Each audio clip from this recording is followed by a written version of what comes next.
Welcome to Sacred Realms.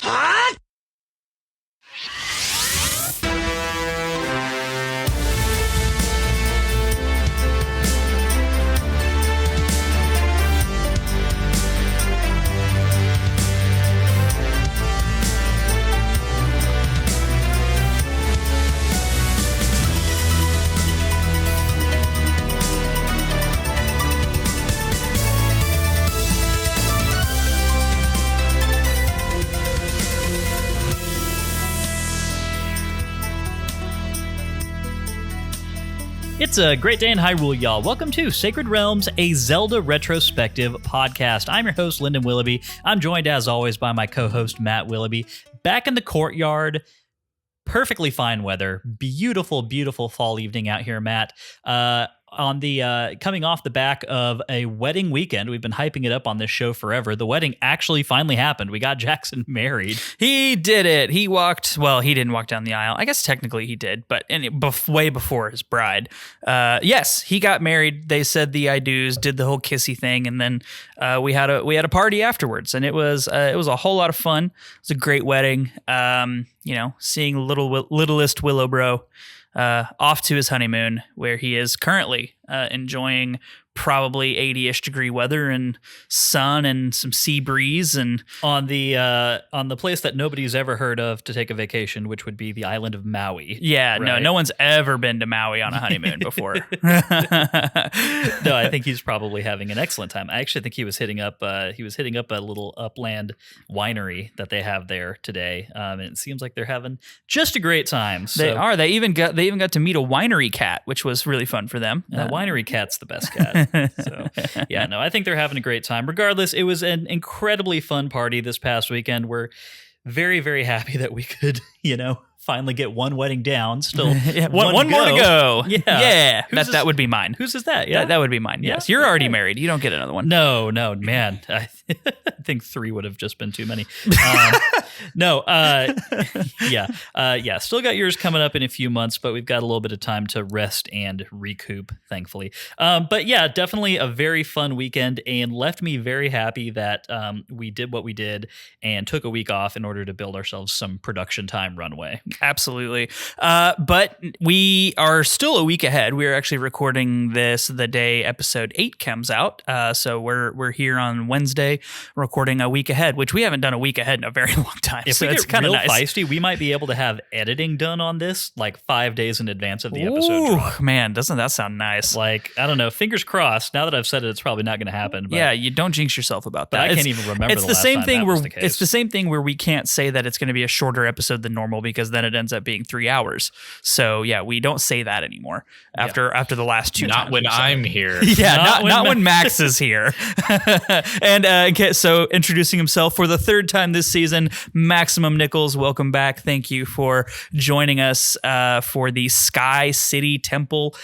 We've talked a lot this season with you about Twilight Princess, and I know you said you have more to say, so we thought we'll bring him back again instead of just Lyndon and I hanging out. We'll have Max on another episode. So happy to have you back, Max. Yeah, and it's guests all the way down for the rest of the season after this. We have Max tonight, and then we've got Josh and Cody the next 2 weeks, and then Mike to round it out. Yep, it's going to be great. I wasn't sure if you're going to get Josh and Cody this season. They just wanted the end for themselves. Yeah, we offered it up to them, and they didn't really have the time to keep up with it, so they passed on the first bit of the season.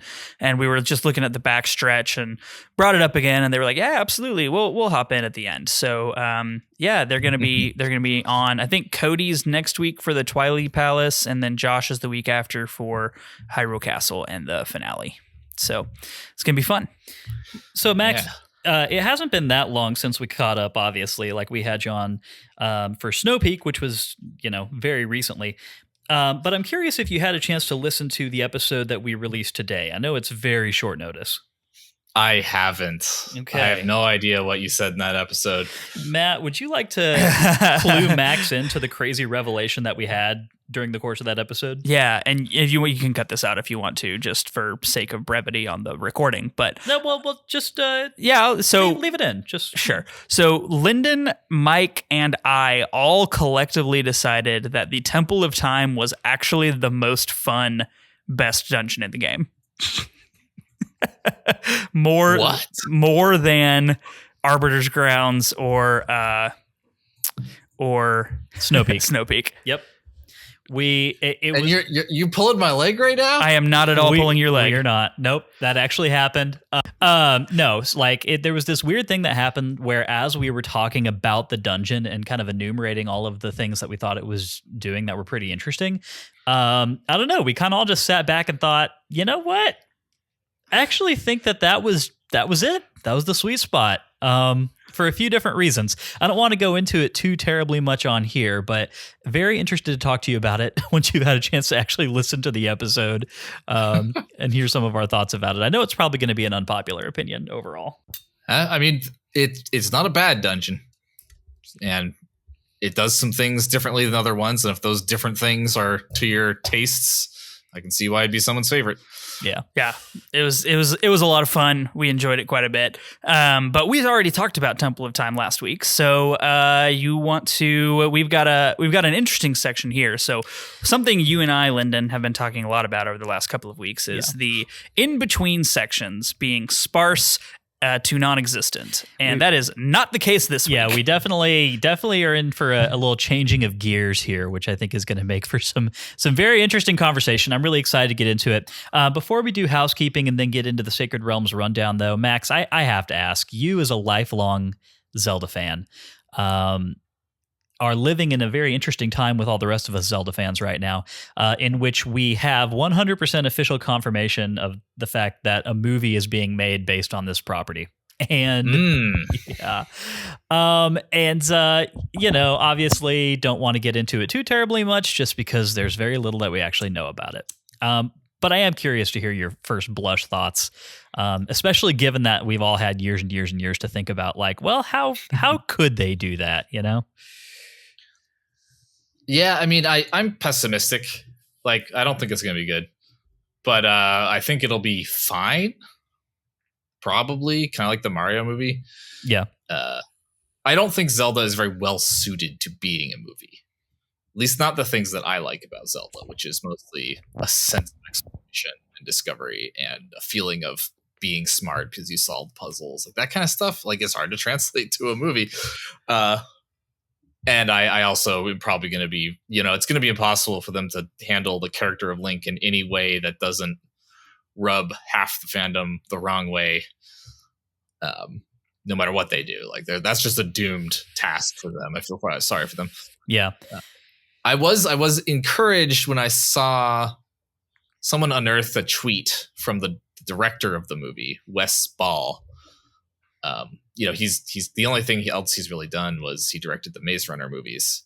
But they did find a tweet from 2010, so 13 years ago, before he'd ever directed anything, where he talked about how he someday wanted to direct a Zelda movie. Oh, wow. Okay. So he's not just here for the paycheck.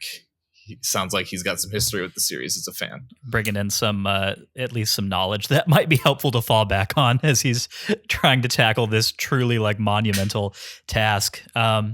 Yeah, it's interesting. I guess I've been thinking about, because I'm also a little pessimistic about the idea of this project at all. But for me, it was mostly centering on more like logistical things, one of which is definitely the portrayal of Link and how you do that.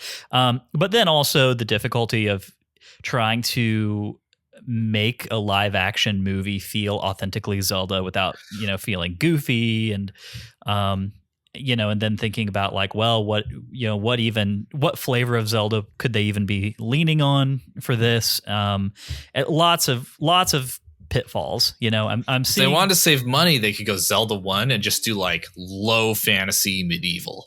Yeah, they totally could. Yeah, that would be wandering around in caves with a cross on your shield. Yeah. Look, all they need to go down is to wherever Paramount filmed Star Trek, and then they have a bunch of cave sets that are generally dressed up and reused over and over again. So I'm sure they could make that happen. Yeah, you just turn around and film it from the opposite angle, and then it's a completely different part of the cave. Yeah. No. So, but it's interesting. I'd never thought about. I hadn't really thought about the fact that so many people like the Zelda series for so many different reasons and the extent to which that might actually color your excitement for the project at all. I think with Mario, it's a bit of a simpler task in a lot of ways. right? Because the reason that people play Mario for the most part is just fairly universal. It's, fun platforming and goofy characters in a colorful world, right? And I feel like a lot of those are targets that are just easier and much more broad to be able to hit. Yeah, I think there's more.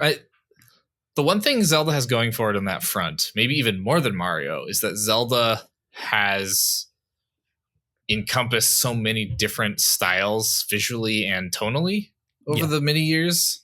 Like, it reinvents itself to a greater extent than Mario does, which means that there's a very broad definition of what Zelda is. And you have a fandom that's sort of used to a little bit more variety there, right? Like maybe there's a little bit more forgiveness for a variation in tone and style.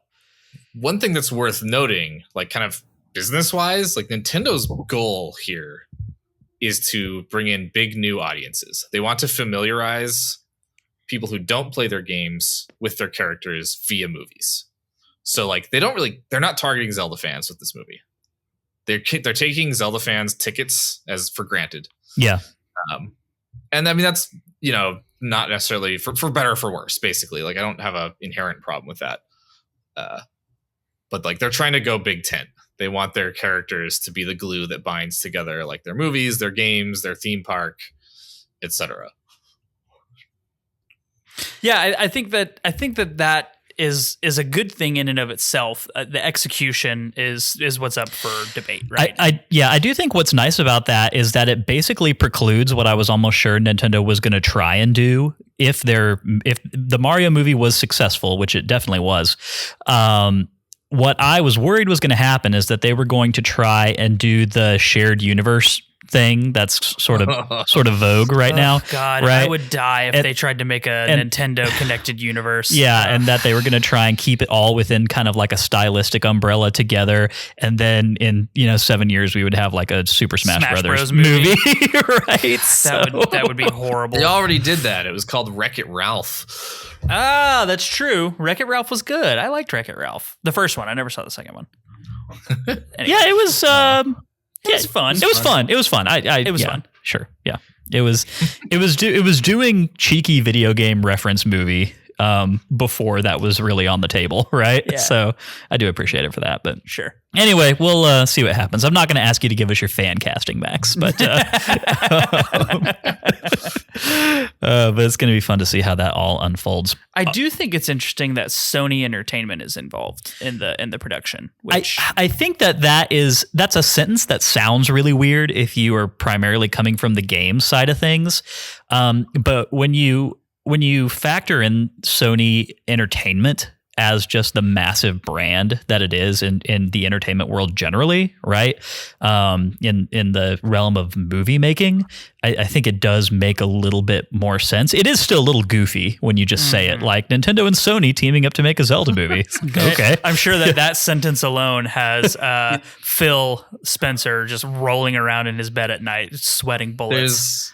There's a weird little bit of like culture shock almost. Like I get the same feeling when I see that like I'm watching an anime and it was like, oh, this anime is published by Square Enix. And it's like, oh, I sometimes forget that Square Enix has a huge arm of it that is about publishing anime.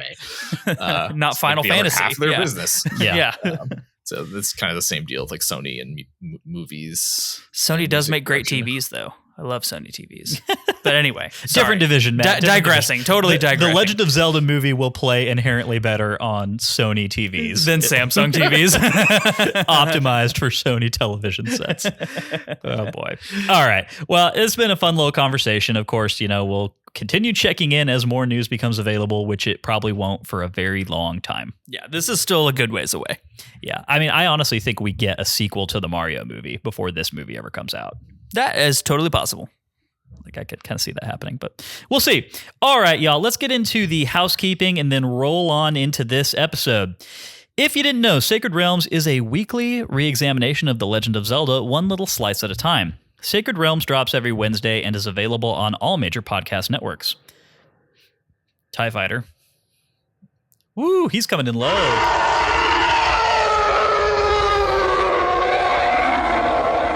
Every week, we play a new section of a Zelda game, and then we sit down here to talk and to drop our hot takes. If that sounds fun to you, please head over to Apple Podcasts, hit that subscribe button, be sure to leave us a review. 5-star reviews are greatly appreciated, and they have a chance to get a shout-out here on the show.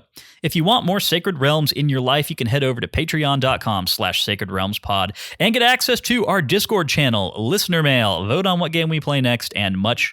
Additionally, one of the benefits that Master Sword patrons and above get is that we read their names every week here on the show. Those legendary individuals are growing. We picked up a few more this past month, Matt. Yay! Which is always fun, but this list is getting somewhat respectably sized. Is it getting hard to manage for you for your reading comprehension, Lyndon? No, I'm perfectly capable of reading all of these proper nouns in a row, but it's nice. I don't know.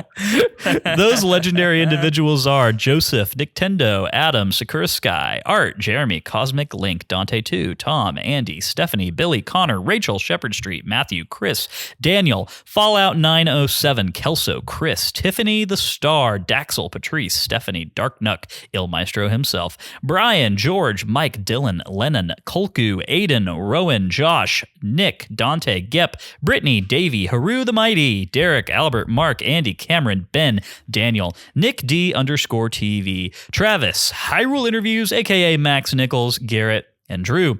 These are the most legendary of individuals, and I would get launched into a separate canon than the one I got launched to the out desert of earlier, to a completely separate place, into a sky city filled with creepy nipple chickens. Look, my fear of heights is really making me want to say no to all of that, but I'm so curious about the nipple chickens that I'm going to say yes. Okay. I mean, your fear of heights is already bringing you to a place where you would feel comfortable living in Skyloft just because you love it so much, regardless of how afraid you are of heights. That's true. As long as I never look over the edge, and I definitely wouldn't ride one of those giant birds. But oh, yeah. Oh, no. Hell no. No. Yeah, no way. No. Yeah. Okay. Also, birds are freaky. Yeah. Like just in general. Oh yeah, birds are it's a good thing. It's a good thing that most of the ones that are like living just around your house are kind of miniature. Yeah. Right? Like think about a bird that size. Like I would be terrified of that thing. Yeah. No birds way. are terrifying looking creatures. Yeah. Just like Google penguin teeth when you have a spare moment. Oh, I've seen it. It's horrifying. Swan teeth, same thing. Yeah. It's terrible nightmare fuel. Like, oh my gosh, it's horrible.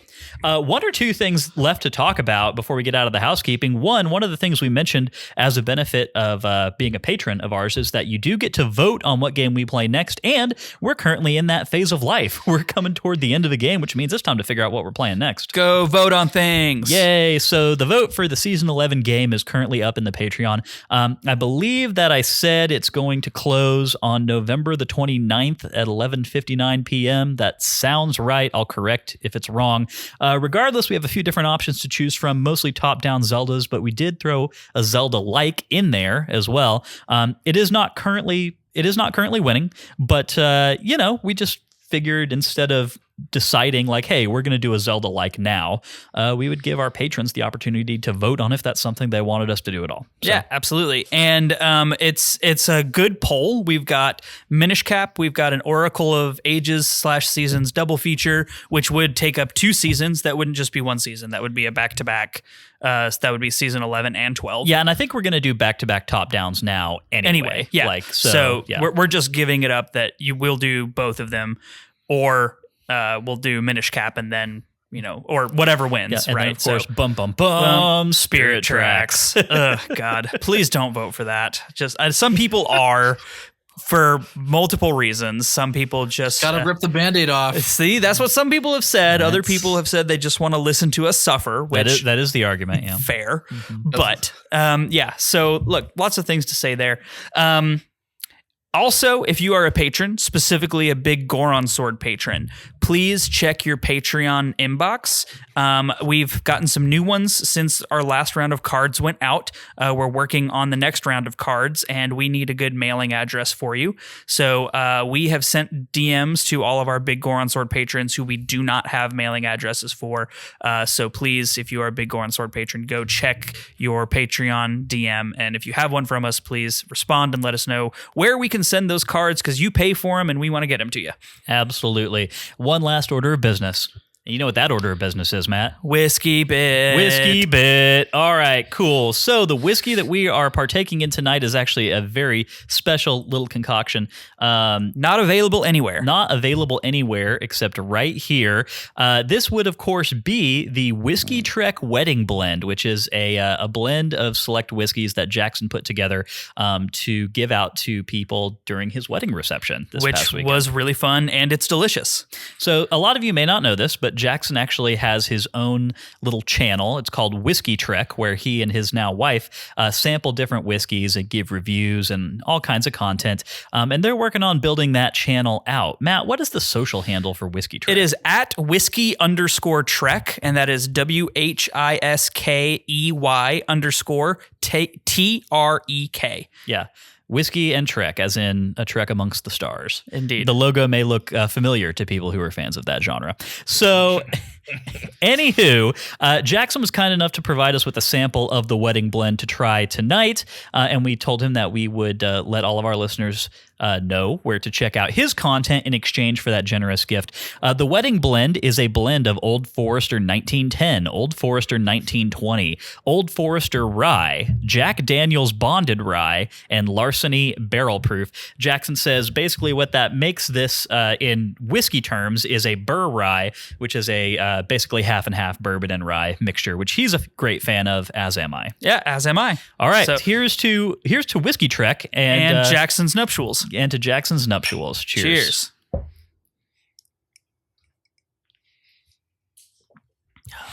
Spectacular. Just as delicious as when we first uncorked it at the reception. Yeah, and I'm stone cold sober right now. It's just as good this way as it was when I had it. Totally at the not wedding. stone cold sober, yeah. So that's always a good sign. All right, y'all. Without further ado, let's talk about what we played. We do that every week in the Sacred Realms Rundown, which is a 6-part analysis of what we played this week and the feelings that it made us feel. Today, we are covering Twilight Princess, Chapter 9. Part 1 of the Sacred Realms Rundown is, as always, the plot recap, this week read by Matt. Take it away, Matt. And it's actually read by me this time. As we land back in the ornate Temple of Time, we marvel once again at the grandeur of this place. We're surrounded by the colorful and ornate stained glass windows, but as we make to leave the temple, we decide to stop and use our new item, the Dominion Rod, on some nearby statues. Behind these owl-shaped statues, we find a Poe and a piece of heart, and we count ourselves lucky for these treasures before we head off back into our own time and our own Hyrule. Back in our own time in the ancient grove that we departed, we see our friend Uku once again. She seems to have made it out of the temple just fine, but she regretfully remarks that the Dominion Rod seems to have lost all of its power once we transitioned back into the present. She says that there is a spell which can reactivate the rod, but she seems to have forgotten what it is. With profound regret over having lost her ticket back home when it was literally in hand, she sets off again to look for another way. As she turns to leave the grove, she remarks that she's going to look for the statues that respond to the rod, which may give her a clue as to how to return to the sky. As she leaves, Midna uncharacteristically pops up from our shadow to holler after the strange fellow about what happened to our new item. But Uku is already gone, leaving us with the question about what she meant when she said her home was in the sky. This is the first real hint we have gotten about the possible location of the mirror shard that is in the heavens, and it just ran full tilt into the woods away from us. As we leave the ancient grove, we marvel once more at the glade where we were chosen by the Master Sword, and the toll that time has taken on this place that was once the height of grandeur in the kingdom. As we are lost in these thoughts, we remember the scholar of Telma's group, Shad, and his interest in an ancient group of sky people. So far, our group of warriors have been instrumental in helping us collect the mirror shards, so we hope that we can go 4 for 4 and warp back to Castletown to check in with the crew. As with the other 3 folks, Shad is already out in the wider world checking into some leads, and Telma tells us that he went to Kakariko Village to start his search there. Additionally, we receive a letter from Renato saying that he has an idea of how to restore Ilia's lost memories, so we make haste back to the mountainside village to see what we can do for our friend.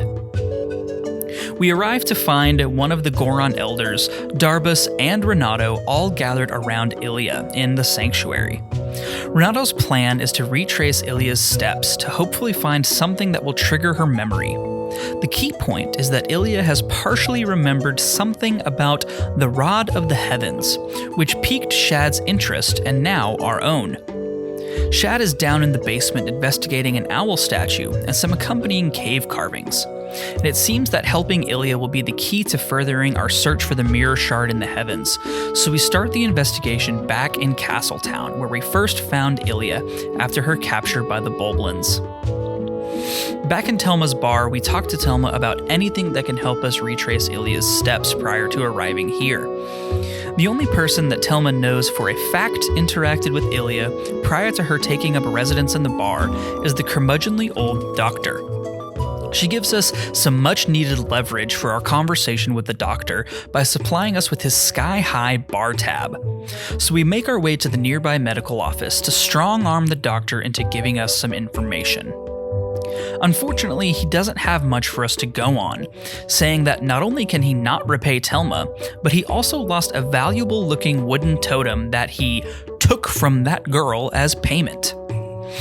Ignoring the brazen thievery of a helpless amnesiac young woman, we ask what happened to this totem, and he tells us that it was stolen off of his porch after he put it outside to dry when he spilled some foul-smelling medicine on it. Once he sulks away, we sneak into the next room and transform into a wolf so that we can follow the strong scent of the spilled concoction. We follow the scent through the streets of Hyrule, scaring its various citizens and ignoring the cowering guards, right back to Telma's bar. We find the individual responsible for reclaiming the totem from the sticky-fingered doctor is Telma's cat, Luis. She tells us that she reclaimed the totem with the intention of returning it to Ilya, but it was, in turn, stolen from her by some skeletal wolfos that went marauding into town one night. The pack of fiends can be found outside the southern gate at night, so we trot out to the field to wait for the pack of wolfos and give them a thrashing.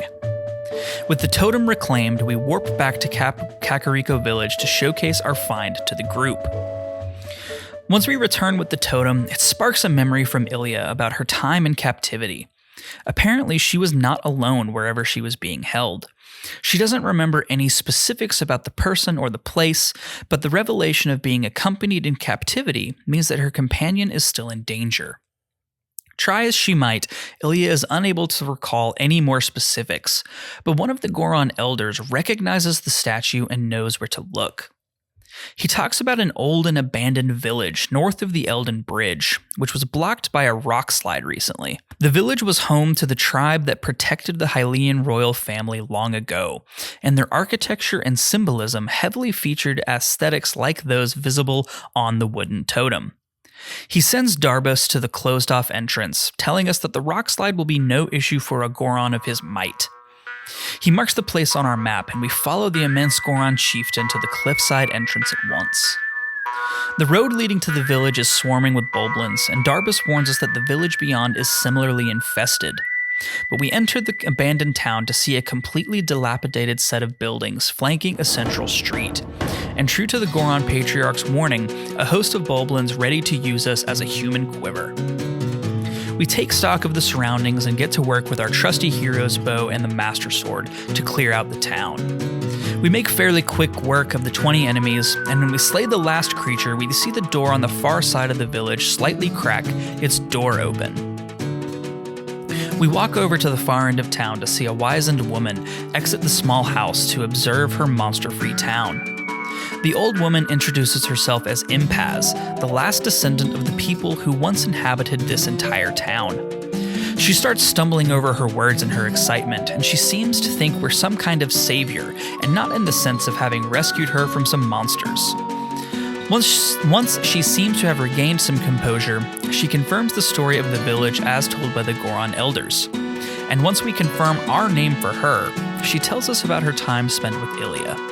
And that even when everything seemed darkest, Ilya never lost faith that we would come to their rescue. She tells us that she helped Ilya escape, but didn't do so herself because she must remain in the village no matter what, by royal order, until a certain person arrives and she can pass on vital information. Finally, Impaz asks us to return a charm to Ilia, one that she always kept close to her heart, but imparted to the old woman when she made her escape as a charm of safety. As silly as it sounds, Impaz truly believes that this handmade necklace kept her safe all this time from the monsters prowling the village. We take the necklace with thanks and leave the cliffside town, hoping that this will be the final piece of the puzzle to trigger Ilia's memory. We land back in Kakariko village and immediately enter the sanctuary with the necklace. As we approach Ilia with trepidation over what will happen next, we hold out the necklace to her and explain to the group at large where and how we found it. As Ilia reaches for it and grasps it, we see the flash of recognition and can almost join her in the flood of memories that come rushing back. For the next few moments, our friend's face is transfixed on the charm that is shaped like the horse grass that we use to call Epona, and we can imagine all the memories that must be returning.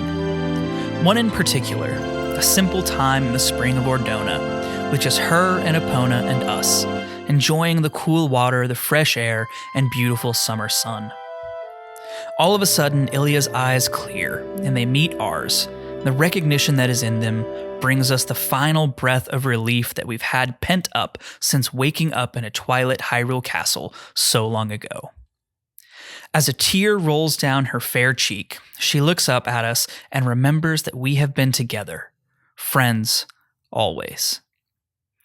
As we stand by the fire in the Kakariko Sanctuary, we're totally unaware of Renato, the Goron Elder, Darbus, and the whole gaggle of Ordon village children watching this reunion with tender looks of compassion. Eventually, the room clears and only Ilia remains with us. We embrace our dearest friend, relief continuing to flood our heart in waves. After a long while, we finally break the spell that this moment has cast and tell her that we must return to the task at hand. Before we leave, Ilia gives us the charm necklace that she made, which serves the purpose of being able to call Epona to us at any time. We put the charm around our neck and know that it will always hold a special place in our heart, far beyond its mere utility.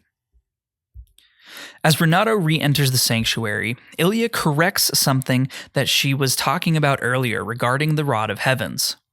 The thing she was trying to remember was that Impaz had told her that her people were guarding something for someone called the Messenger of the Heavens, but that she couldn't pass it on to that person until they arrived with the Rod of the Heavens. Since it's most likely that the Rod of the Heavens means the Dominion Rod, we decide to trek back to Impaz and introduce ourselves properly this time, and hopefully find something out that will help open the way to the mirror shard that is supposedly hidden in the sky somewhere. Sure enough, upon arriving and showing Impaz the Dominion Rod, she promptly hands over an ancient leather-bound book written in the language of the Sky People. Finally, with a concrete clue in hand, we warp back yet again to Kakariko Village to join Shad in his research and see if he can make anything of this ancient tome. Sure enough, as soon as Shad lays his eyes and hands on the book, he is utterly ecstatic. Luckily, his father taught him quite a bit of the ancient sky language, and he is able to read some of the passages. He holds up the book towards an owl statue in the cellar and recites what sounds like an incomplete incantation. But nothing happens after he's finished. He looks long and hard at the book and comes to the conclusion that the spell is incomplete because one of the words is missing several characters. He theorizes that other statues, similar to this one, may contain the missing symbols. There are several scattered around Hyrule, so he marks them on our map and sets off on his own to check them out. Once he leaves the room, we hear a strange noise from our magical pack and pull out the Dominion Rod to see that it has regained its full power once again. Whatever spell Shad read out of the book seems to have revitalized the ancient rod, and we're sure that this will help us suss out what we need to reach the sky. We start our journey around Hyrule back in Faron Woods, where we use the Dominion Rod to move an owl statue tucked away near the Lantern Oil Shop. Under the base of the statue is a glowing symbol of the sky language, and it magically transfers itself into the ancient tome, placing itself right where it needs to be in the word that is incomplete. With our path clear, we head all over Hyrule and the distant desert to find the rest of the owl statues and the missing characters they protect. After activating the 5 remaining statues, we have completed the missing word in the book, so head back, yet again, to Kakariko Village to see if we can activate the final Stone Guardian. The completed word allows Shad to recite the full incantation, and the final owl statue moves aside. The stone avian was hiding a passage into an ancient cavern that is housing an enormous cannon of similar design to the amusement ride in Lake Hylia. The walls of the cave are adored with drawings and writings that must predate everything else in this little mountainside village. One of the drawings looks like our friend Uku, and which makes sense given what she said about her home being in the sky. The main issue is that the cannon is useless here since the cavern is enclosed and the machine is very obviously broken. Shad rushes into the chamber, exclaiming with wonder and amazement at the culmination of his life's work. He gazes around the cave and his fascination with the drawings and writings is just as strong as his reaction to the cannon. Midna has the idea to move the broken machinery using her teleportation magic, but we have to find a way to get rid of Shad temporarily so she can operate in secret. We calmly explain to the scholar that we need some space to work out how to proceed from here, and he gracefully takes his leave of the cave. As soon as the scholar is gone, we teleport the cannon and ourselves to Lake Hylia to see if we can enlist the help of Fire, the amusement ride owner. Since he's the only other person in all of Hyrule with a cannon, we hope he can make the repairs needed to get this ancient piece of machinery working. And for a hefty fee of 300 rupees, he says he can and gets to work.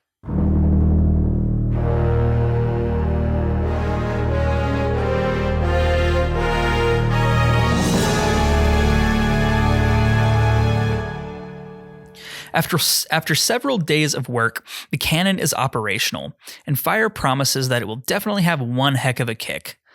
The loading mechanism has a claw-shot target, and we load up, hoping that everything works out for the best. As we get prepared to blast off into the great blue yonder, we see Uku and her son flying across the field towards us, and they both jump into the loading mechanism just in time for all 3 of us to be blasted into the sky together. The flight is surprisingly short, and before long we land in a deep pool of water in a floating city within the sky. The clouds are beneath us and all around, and the wind is gusting mightily in the rarefied air, but the city floats incongruously and majestically here above Hyrule. Uku lands in the water next to us, floating serenely on the water like a duck, and welcomes us to the city of the Uka. She somewhat begrudgingly offers to give us a tour, right before we are all shocked and terrified to see an enormous black-armored dragon swoop overhead towards the center of the city. The massive beast disappears behind the nearest building, and Uku makes a run for the shop that lies in the opposite direction to see if she can get a sense for what is going on in the city. We follow her there and make our acquaintance with a few more of the Uka that inhabit the city. We find that the city has been overrun by monsters, and given what we have seen the Mirror Shard do in the other 3 places, that doesn't overly surprise us. This little shop has some supplies we can stock up on, and then we set out with our feathered friend to start exploring the city to see what can be done about these intruders. The Sky City is an ancient conglomeration of structures, completely unlike anything we have seen in our travels in and around Hyrule. Knowing the rumors we have heard from Shad, the city predates anything in modern Hyrule by several centuries at least, and the magics and technology used in its construction and maintenance are more akin to the Temple of Time than any other place we have been so far. As we progress into the city, we see that time has taken its toll on this place. Many of the floor tiles are missing or loose, and the infestation of monsters has caused destruction to much of its infrastructure. Befitting a skyborn city, there are multitudes of fans and wind tunnels that appear to help keep the air moving in such a way as to keep the city afloat, and its inhabitants of Uka are scattered about the rooms. In the central chamber, we find some claw-shot targets that help us to move around the wings of the city on either side, and we use our spinner to extend some bridges to allow for easier travel by foot. The skies around the city are filled with Kargaroks, which fall to our bow easily enough, but make traversal difficult. As we continue our exploration, we find that the city is heavily designed for those of an avian design, and traversal is extremely reliant on our handy claw shot. We can't progress too high in the city, as the pathways are not suited to our feet and our claw shot alone, so we search for a means of easier traversal. Some of the fans and other mechanisms of the city are activated or redirected by large chandeliers that we can pull by using our claw shot, body weight, and iron boots all together. As we continue to progress, we find multitudes of enemies like Helmosaurs, their larger cousins, armored Lizalfos, and even some Poes that menace us along the way. Eventually, we make our way to the bottom edge of the city in the sky and are confronted by a new type of Lizalfos that flies among the clouds on reptilian wings. This Aeroflos is a formidable opponent and uses the cunning of its earthbound cousins, along with its airborne agility and sturdy shield, to make the fight a spectacle of skill and agility combined. Once we finally fell the reptilian menace, we move into the next room and are rewarded with a secondary claw shot to make a pair of the useful tools. With our new addition to our arsenal, we begin the long climb back to the main floor of the city and beyond. Since the dragon has destroyed one of the main bridges of the area, we utilize the pair of claw shots to traverse a collection of floating pea-hats to reach the upper floors of the city. We have to use these claw shots extremely heavily for the entirety of the rest of the city, and the traversal of the airy spaces is treacherous due to the dilapidated pillars, floors, and extremely high winds that buffet the area. We finally reach the top of the main section of the city and find the boss key guarded by 2 large Helmosaurs. We also take the opportunity to deactivate a pesky fan that was blowing into the main chamber, and activate a large fan that opens up access to the far pillar of the city, where we can see the black dragon circling on the top of the far tower. We cross the open space between the main city and the far tower, using our claw shots on some slowly rotating fan blades, and we enter the main floor of the tower to find 2 more flying Aeroflos blocking our path. We vanquish the pair of foes and start the long and laborious climb to the top of the tower, where we can fight our main menace of the peaceful Uka. The top of the tower is a large open space with sparse grass and 4 large grated pillars reaching further into the sky. As we stand on this grassy knoll, with the sky all around us turning stormy and gray, the giant Twilight dragon Argarok descends to rake the field with its talons and scream its challenge to the sky. The dragon is enormous, encased fully in black armor with a large mallet-like appendage on its tail, and its murderous rage is now fully focused on us. We quickly evade its opening swipe and start looking for an opportunity to do any kind of damage to our foe. The winds are too strong and the armor of the dragon too thick for our bow and arrows to do anything, but we think there may be something to the large claw-like appendage on the dragon's tail that we can take advantage of. The next time it comes around for a sweeping strike, we try to lock on with our claw shot, but the beast moves away too quickly for us to successfully lock on. Argarok eventually comes around to rake the field with a blast of fire, and while it hovers in the air, breathing in the air for the attack, we strike with the claw shot and bring the beast to the ground with the weight of our iron boots. This shatters some of its armor, but plenty remains to protect the dragon as it flies off once again. The next time it comes around to unleash its fire, it's too high off the ground for us to reach, so we use the 4 graded pillars to gain some altitude before successfully locking on once more and breaking more of the armor. The 3rd time does the trick, and the dragon shakes off its broken armor, revealing an eyeless, worm-like head and a large jewel on its scaly back. As it roars in rage, the sky around us breaks out into torrential rain and lightning, and a flock of pea-hats rise up from the newly wetted ground to float around the arena like a crown.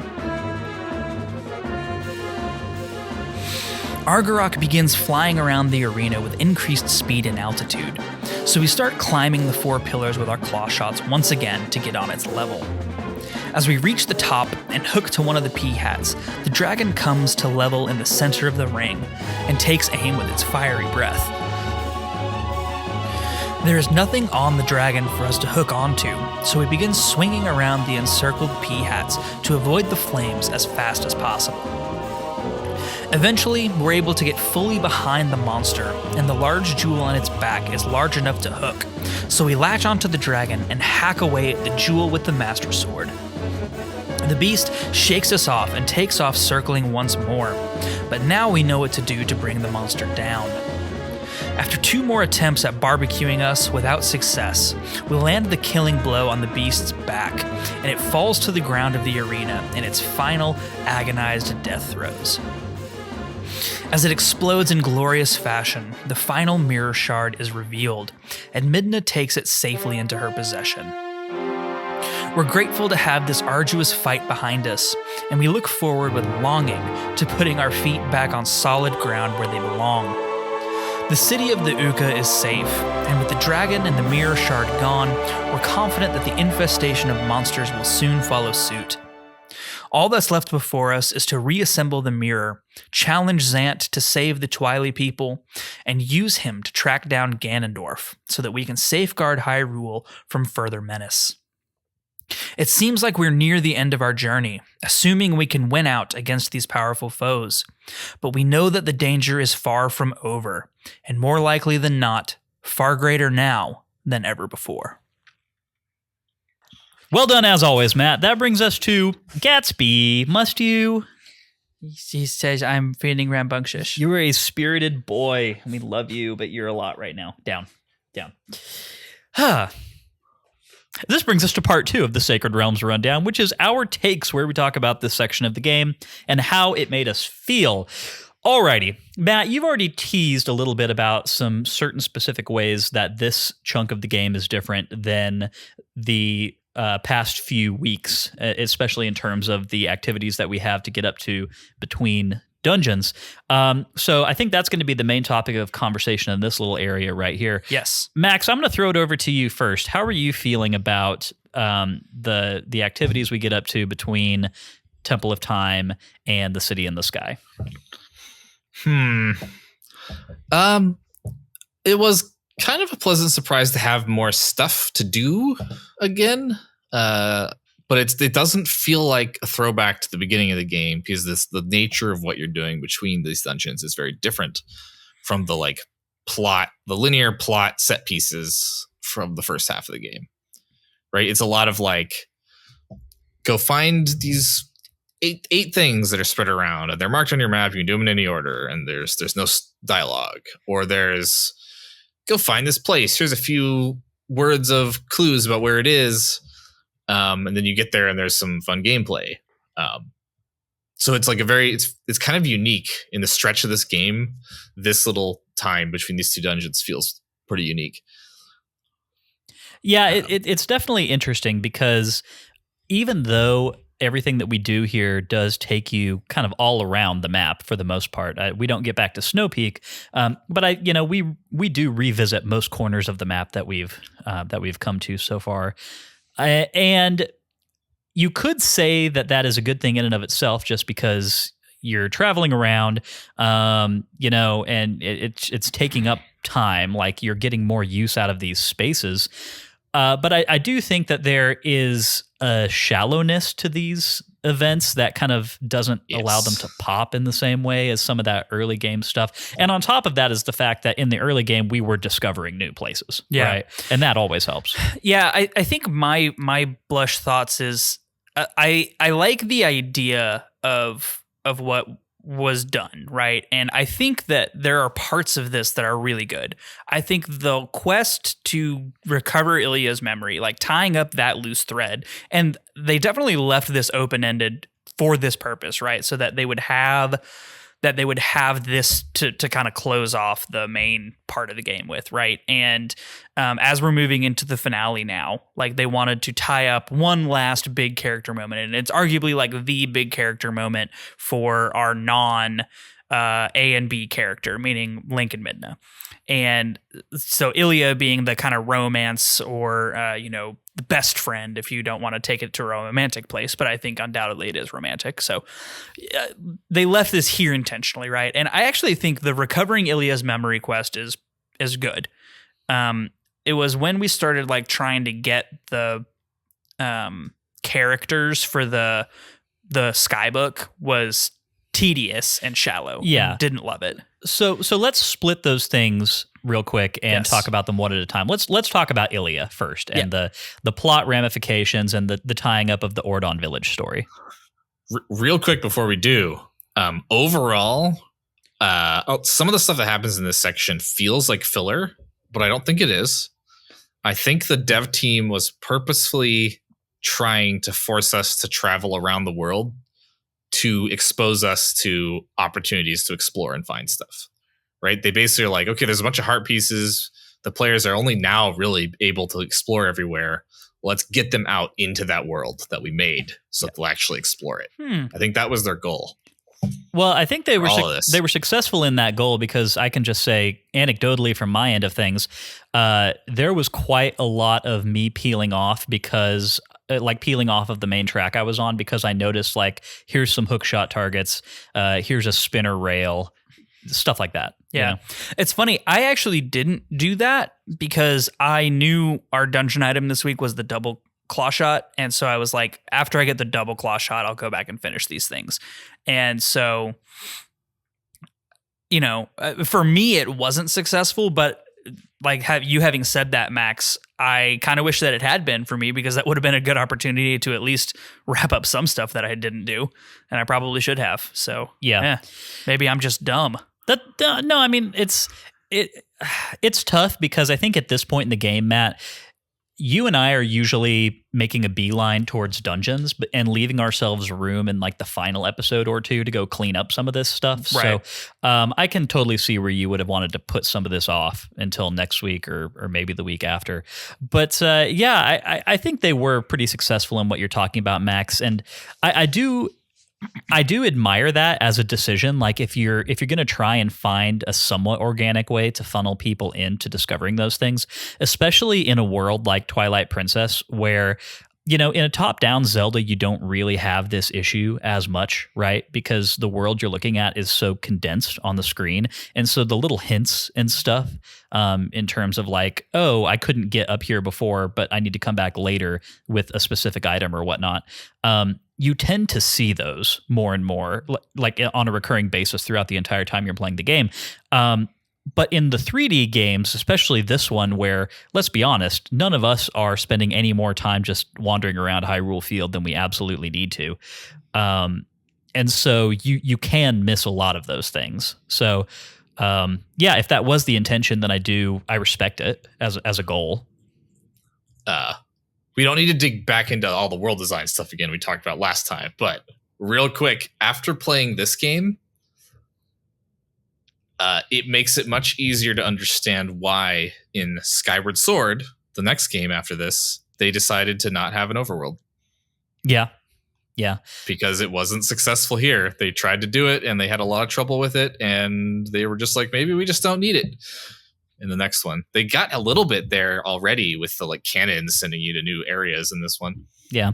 And that's honestly one of the things that I think about a lot when I see people online who are making the argument that the Breath of the Wild convention of Zelda games isn't really their flavor.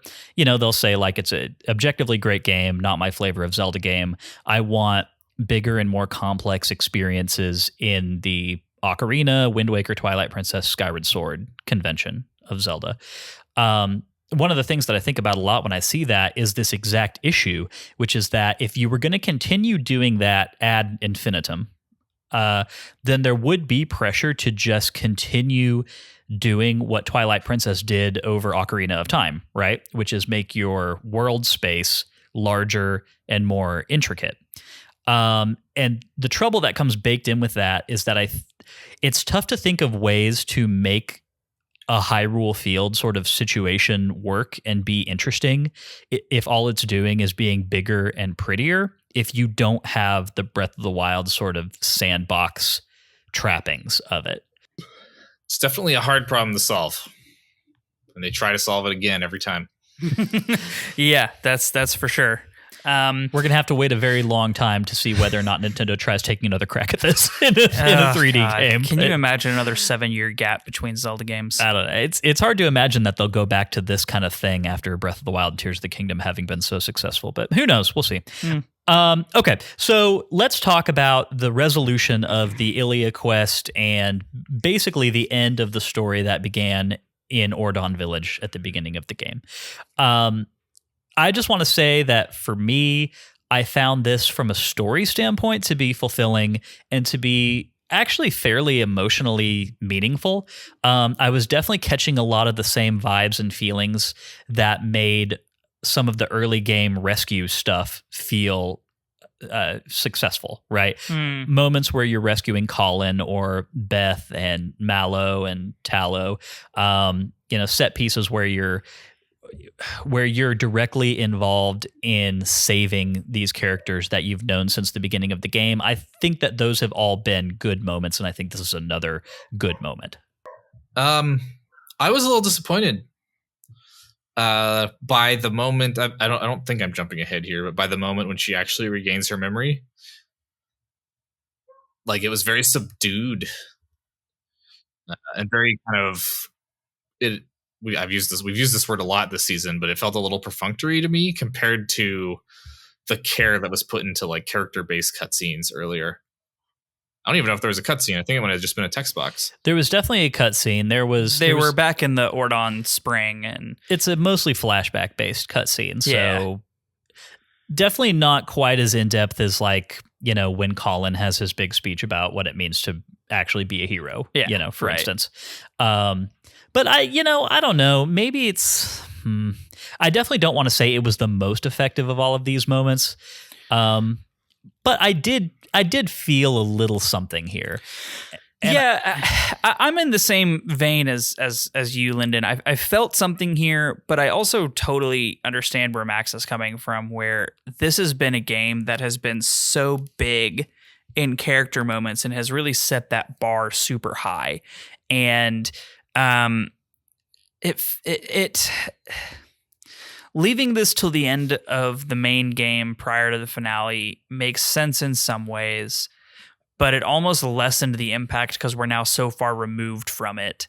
And also, like, you do a lot of questing around to find random objects that we've never seen before, like the wooden statue and the Ilia's horse charm. And you go to a new village and meet a new person who's never even been referred to. So like they're introducing tons of new things that don't have any emotional hook to the main emotional through line of the game, and then resolving it all with a flashback and just some simple dialogue of Link, I remember everything, instead of actual dialogue about like Ilia talking about what Link means to her or something like that. Because Colin did that.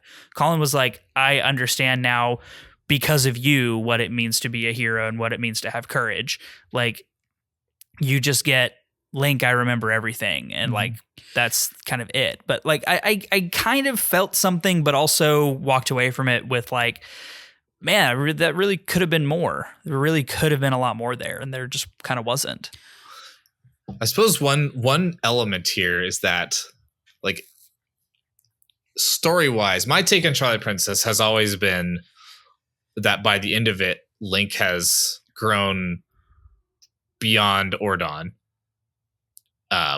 And there's a much stronger emotional connection, at least for me, towards Midna than there is towards Ilia. And so my interpretation has always been that that's true for Link as well. And so it almost sort of fits those thematic things that at this point you're helping a friend rather than it being the primary motivation of your whole quest.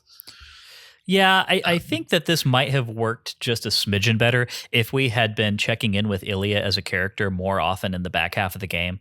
I know that she's been hanging around Kakariko Village and she's there for you to go talk to if you feel like you want to. But she always says the exact same thing. Yeah, she just says, I'm sorry, I can't remember anything. Yeah. She says something at the beginning of this quest. She's like, I'm sorry, a total stranger like you has to like deal with this. And like, I feel like that was supposed to be kind of an emotional hammer blow. But when she said that, I was like, it's kind of weird. Yeah, like, that's a weird choice. If we had had character moments, even small ones, of like watching Ilya try to like grapple with having amnesia and not being able to remember anything more often throughout the back half of the game, then I think that this might have worked better. But as it stands, we haven't really interacted with her at all since we did the cart rescue earlier, right?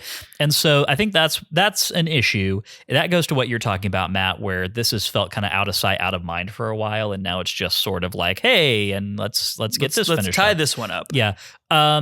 In terms of the ways and means of all the different, items and experiences and whatnot that led to Ilya losing her memory and then regaining it, I did think that this was all like a very weird spaghetti of plot contrivances that I was having a very difficult time following. They're copy and pasting the need to get to the sky on top of Ilya's memory quest and somehow marrying those things together when it makes like following this through line is so hard. So it was a weird. It feels like the miscellaneous chapter. Yeah, like all the dangling plot threads that don't have anywhere else to go. Let's put them here to an extent. Yeah. And it's so hard because the all the details around how Telma even found Ilya in the first place, or what happened to Ilya to make her lose her memory. Like, did she get bonked on the head? Because she had her memory in the village with Impaz. She was talking about Link while she was there. So she had already been bonked on the head by King Bulbin. So it wasn't that caused her to lose her memory. So how did she lose her memory? What happened? Yeah. Like, it doesn't make any sense. Yeah. It is very, very poorly explained. And I do think that is really unfortunate. I don't necessarily need like a police procedural like A to B to C, linear presentation of events here. But I was like, at some point I was just kind of like drowning in an avalanche of text bubbles that were trying to explain how we'd gotten to this point. And like very little of it was sinking in for me past the very basic bullet points, which is do this thing to restore Ilya's memory. And by doing this, you will also gain access to the final dungeon. I know that that's all that it really needs to do, but I think that Zelda finds simpler and more effective ways to communicate these things in it, like throughout its history. And this just felt so convoluted. And it was a lot to try and mentally keep track of, unfortunately. I mean, it does. So putting aside the emotional impact or lack thereof of actually restoring Ilya's memory, the quest to do so brings us to one of what I think is actually one of the more fun and cool set pieces in the entire game, which is the shootout at the hidden village. And I want to talk about this for a second. And Max, you seem fairly unenthused about most of the things that are happening this week prior to the dungeon. But this is one of those areas that I think people generally talk about and say, oh yeah, that's like cool. That's one of the neater moments in Twilight Princess. Is that sort of where you're at with it, or could you have done without this? No, I think it's good. Like, it's kind of a weird combination of like, it's really fun. It sticks out kind of like a sore thumb where it doesn't feel like it belongs in the rest of this game. Yeah.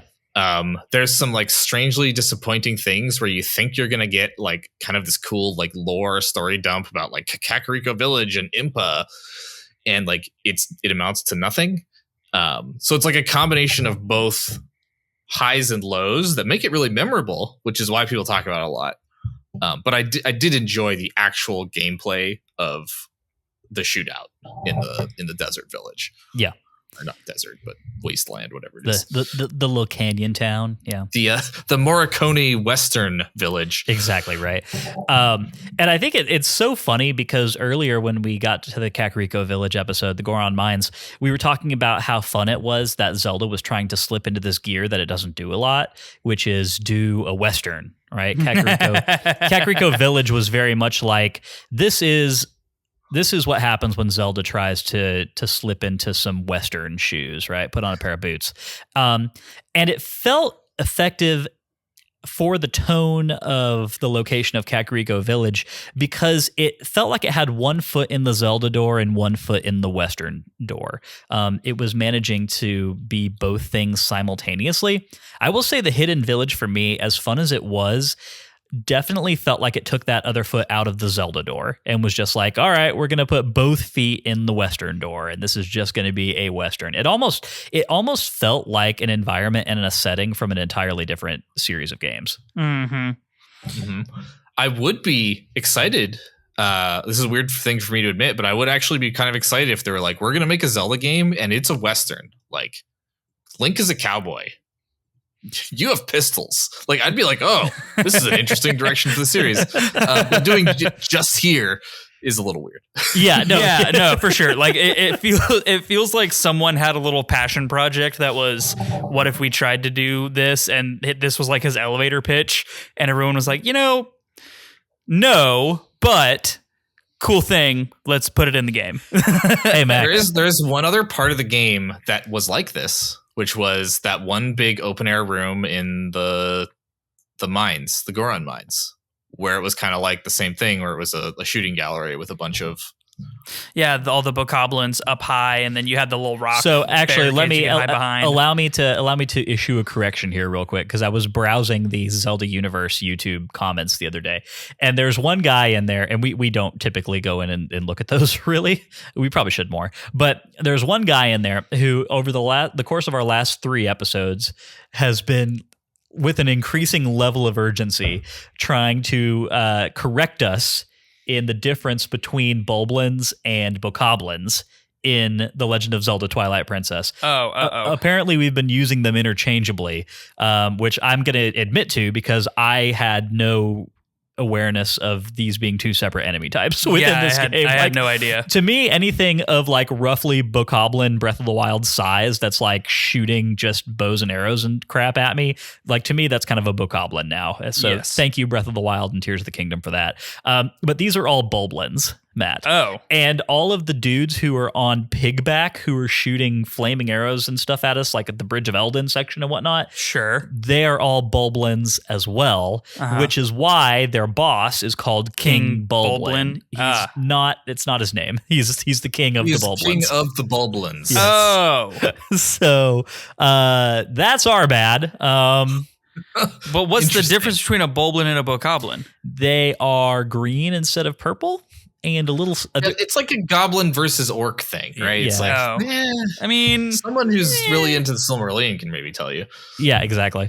I'm fairly into the Silmarillion, and I still don't know that I could completely tell you the difference between those 2 things. But I mean, I could, but it's not important. Yeah.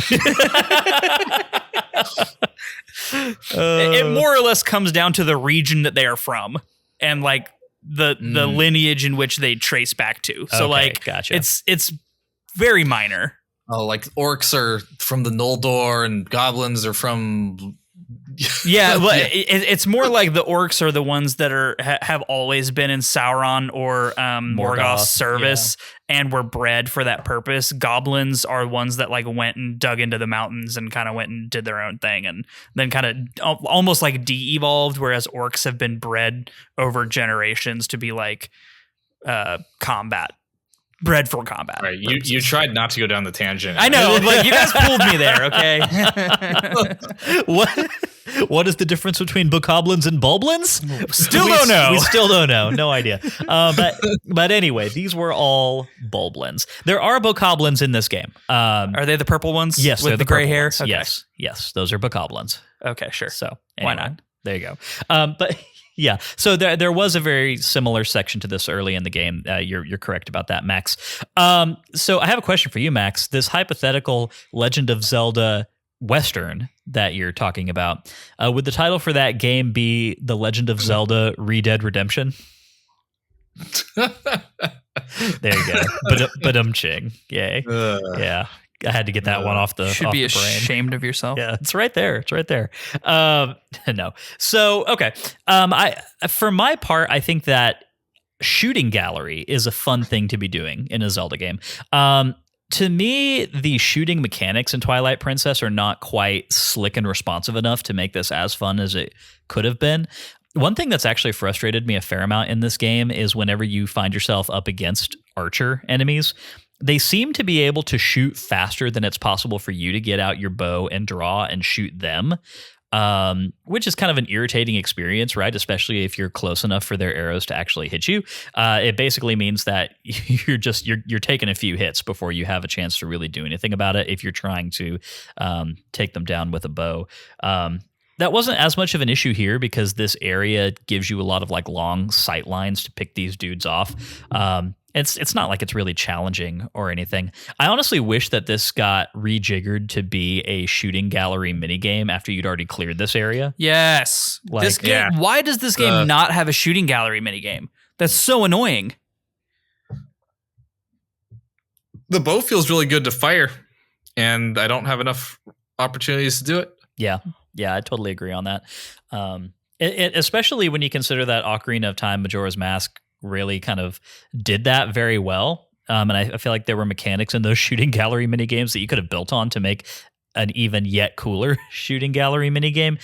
And this game didn't do it. But anyway, for what this is, like a fun little set piece. I mean, we had a lot of set pieces early in the game, and it's been a while since we had one. And this is definitely falls into that camp. And I would say that I enjoyed it, more than at least a few of those. Like this is more fun to me than the joust on the bridge, right? Oh, absolutely. Like the joust on the bridge is fun and cool, but it's also kind of mechanically horrible because the opponent controls are mechanically horrible. Not great. Yeah. So yeah, it was fine. I do think the lore of all of this is interesting. I know that it's pretty well confirmed in internet spaces that this is old Kakariko Village. Implied, I guess, to be the location from Ocarina of Time, or it's supposed to be drawing a bit of a line there. Nobody out and out says that, but it's one of those things where if you go and like translate the sign hanging above the village entrance, then it says old Kakariko or something like that. So yeah. And Impaz.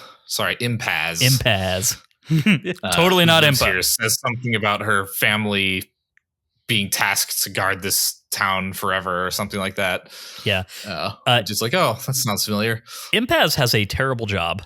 Seriously. The royal family really did her dirty. Like, I have a note here that's like, does the royal family even know that Impaz is here?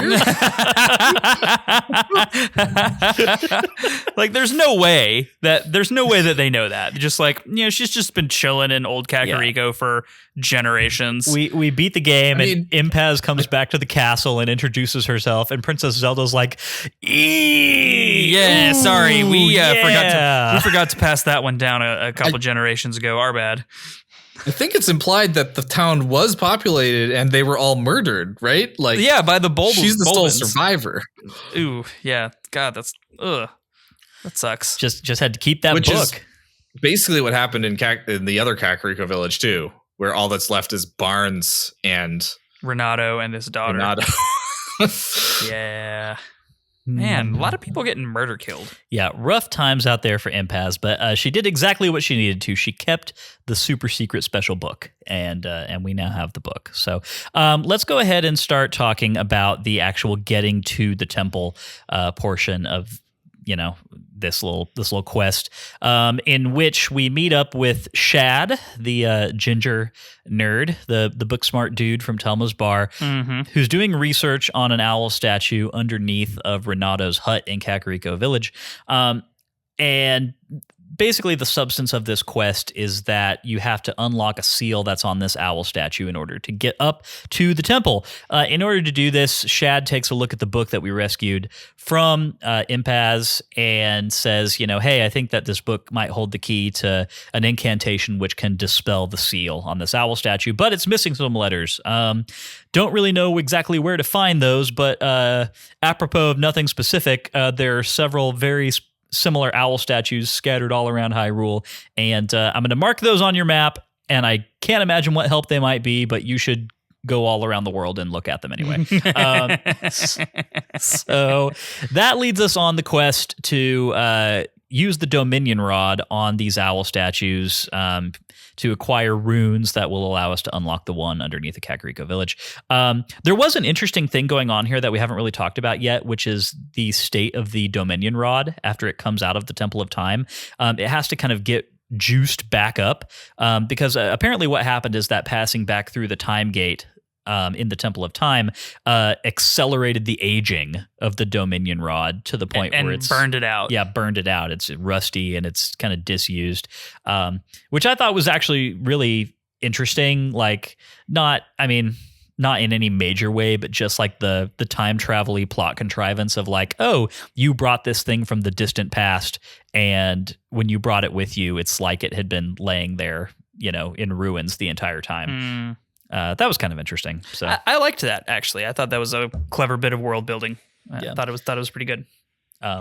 Even if mostly all it's there to do is to like once again force you to go on this busy quest. Right, exactly. And to also allow you to have another conversation with Uku about, how disappointed she is, because basically the entire reason that she wanted in the temple in the first place was to get this thing, but now so it's that useless. She could go home. Yeah. Yeah. So anyway, so does anyone have anything they want to say about the whole search for the owl statues and the runes and everything that's kind of wrapped up in that? I was kind of sad that it was marked on the map. I mean, it wouldn't have been fun if they're like, you have to go find them and there's no clues. But like, I'd been kind of like excited about going back to these owl statues all throughout the game. And this kind of takes the wind out of my sails a little bit because it doesn't feel like I'm finding them anymore. Yeah. Yep. This is another thing where the pin system for map marking is like one of the best modern things in game design, in my opinion, where you can mark points of interest on your own map.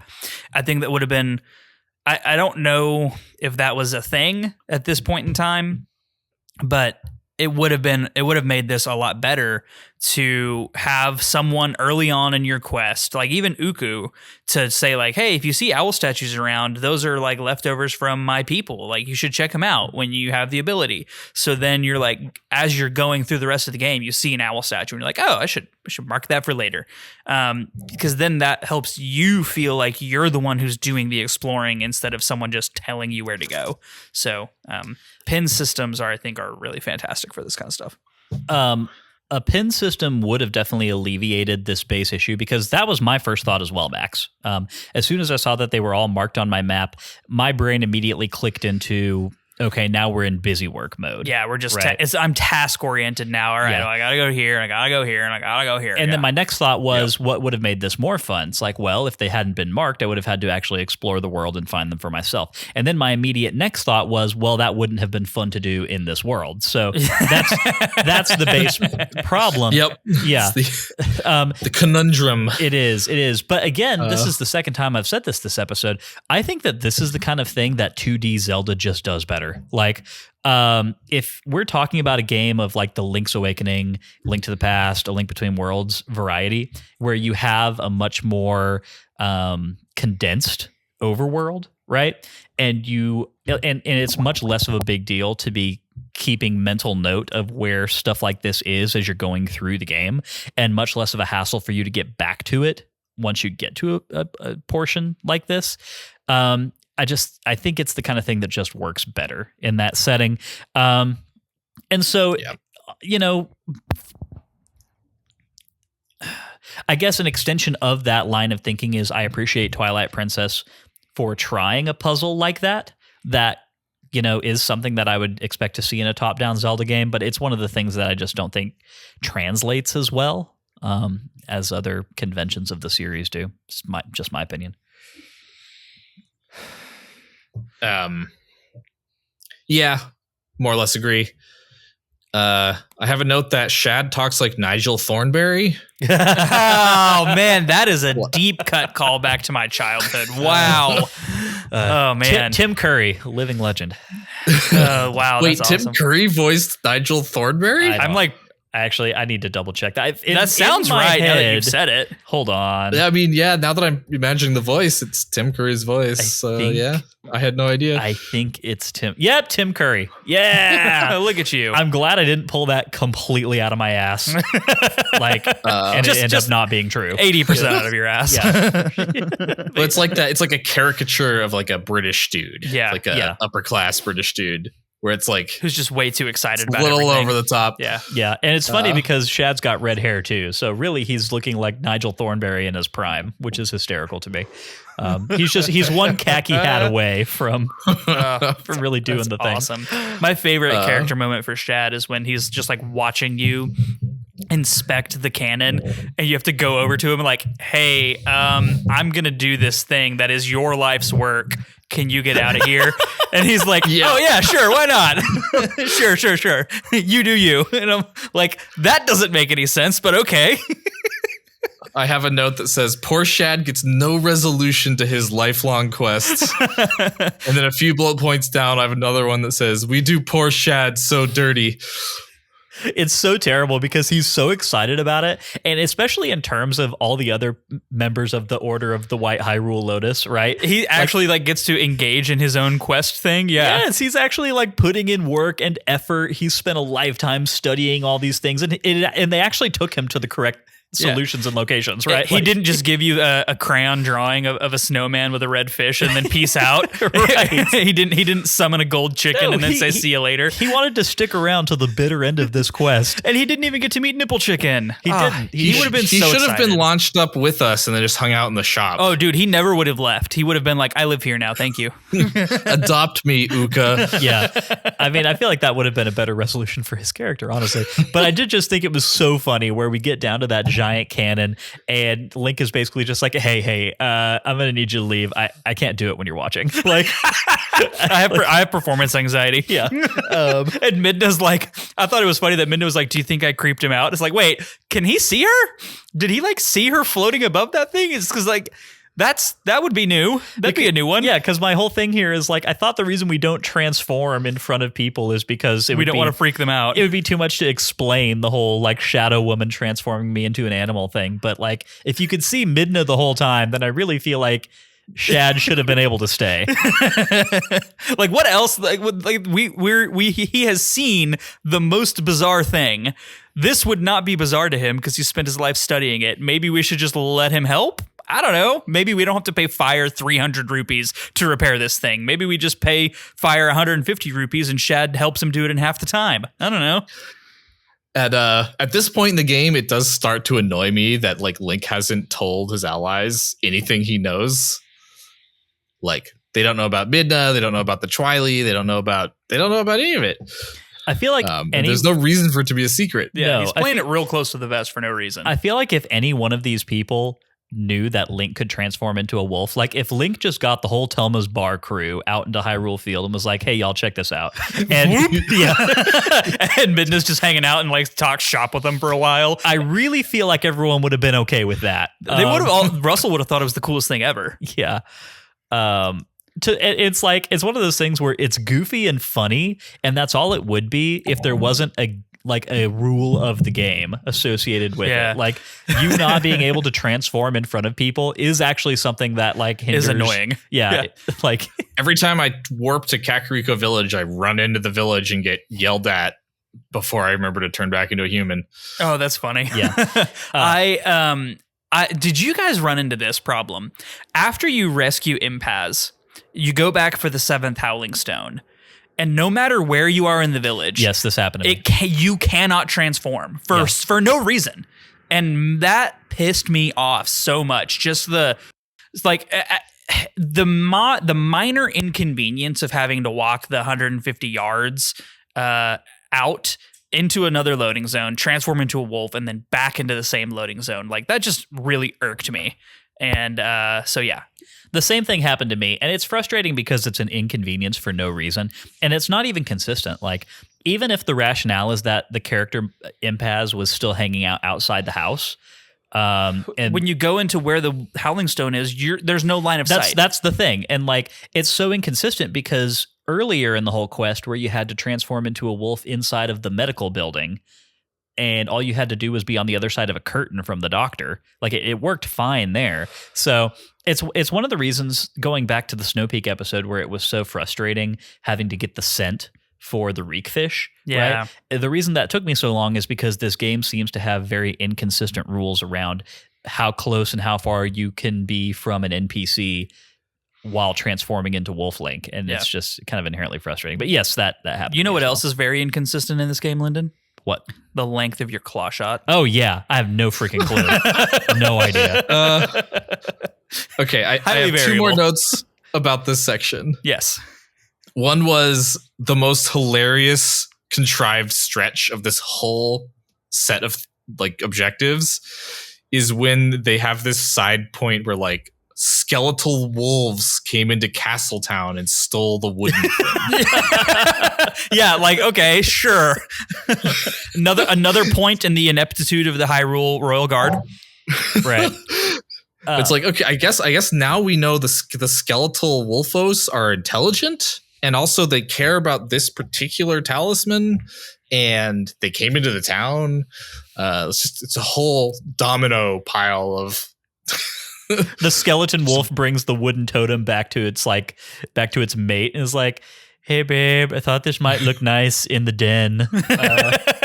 Den because they're wolves. Yes, Wolf exactly, den. Yeah, yeah, okay, exactly, gotcha. yeah. I see what you did there. Yeah, and it's so goofy because you kill all of them, and then the totem just like pops out of somewhere. It just like out of the ground. It just bounces out of the ground, out right of their den. of you.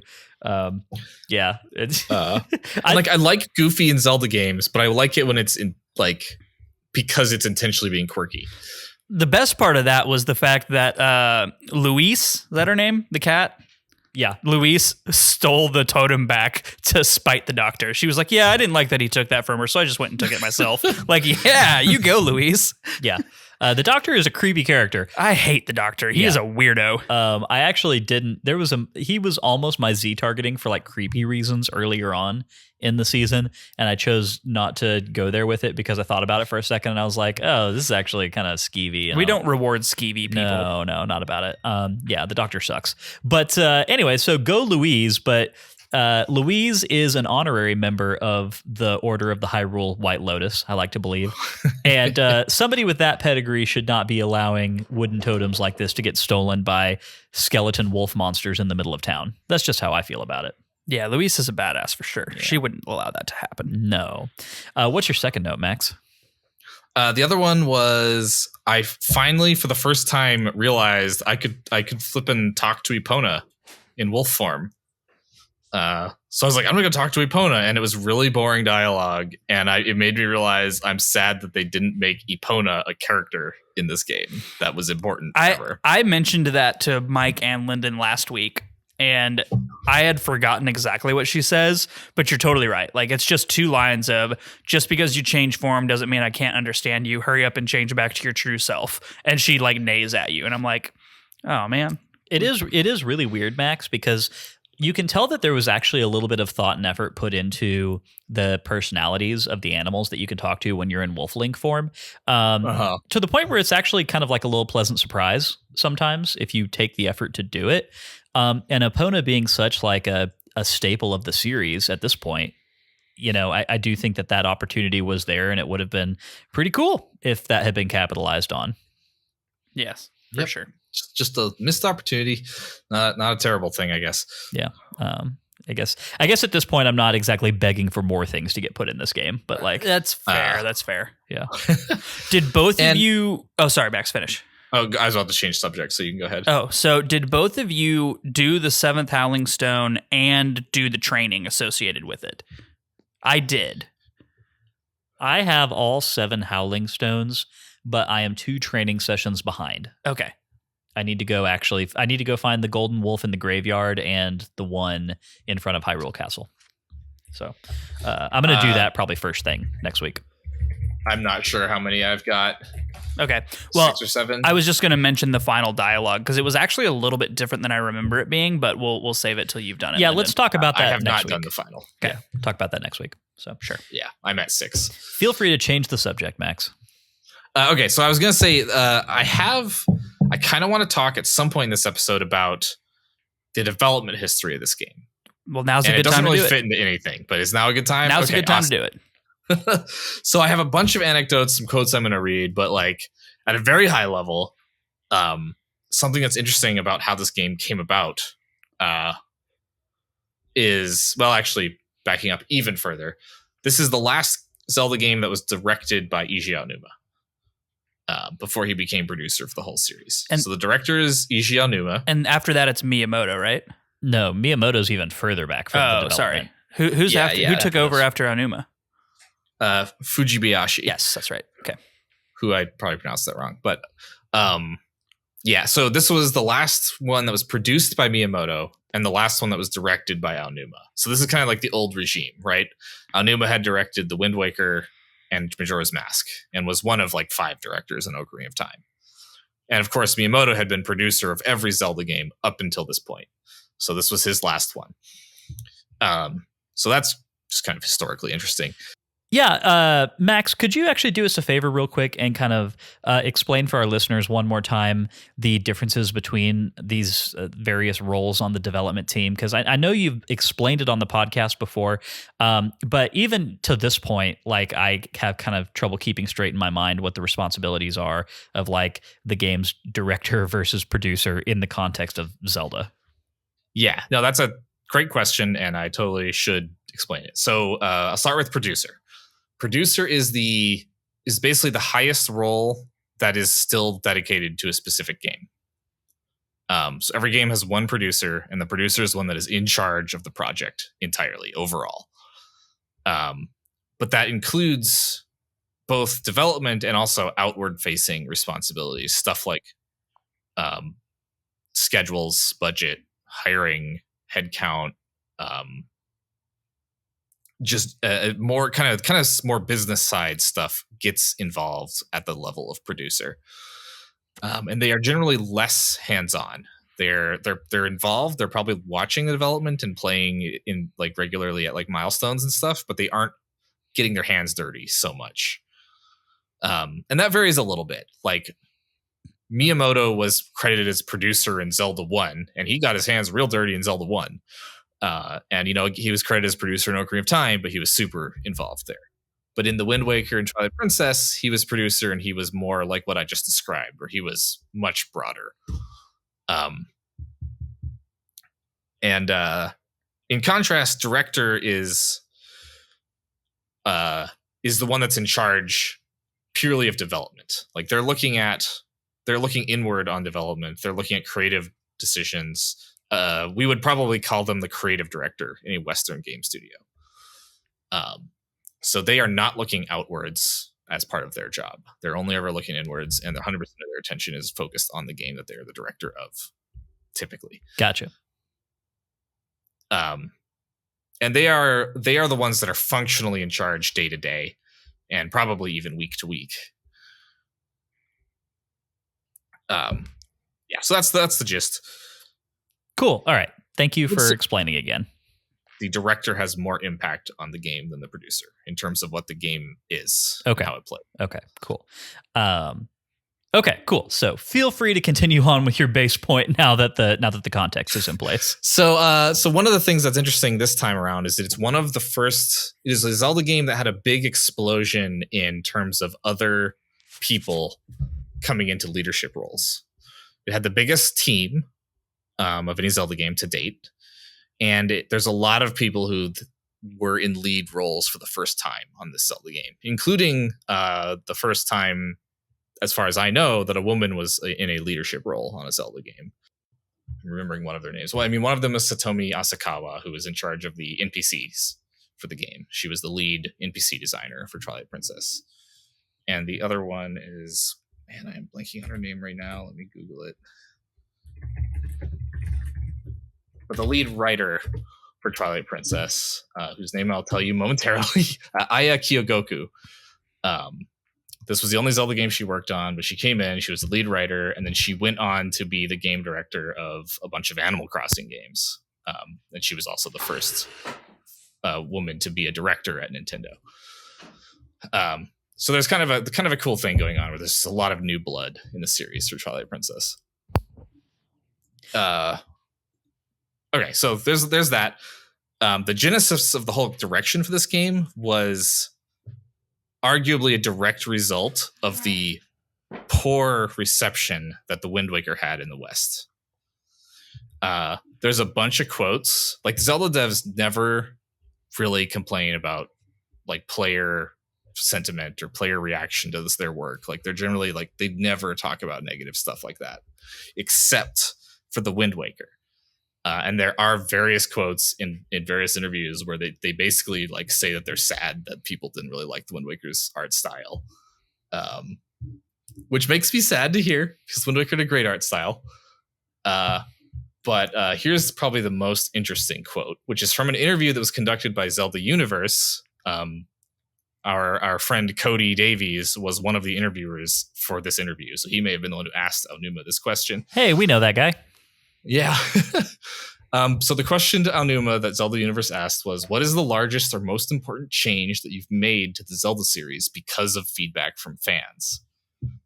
And Aonuma says, I think the project that reflects a reaction to fan opinion is probably Twilight Princess. The incentive for us to create that different version of the Zelda universe was certainly a result of the Wind Waker criticism that we received. Fans were saying that it wasn't what they were looking for. It wasn't what they were hoping for. So that's why we went with this different graphic presentation. So he says it straight out there. They made Twilight Princess this way to swing the pendulum in the other direction for the Wind Waker because of the criticism that they got. Gotcha.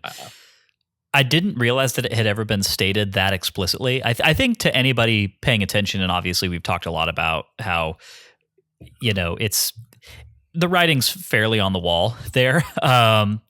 But it's nice to know that it was confirmed by somebody on the development team as having been at least a factor. Yeah, it was definitely always the feeling I got as well.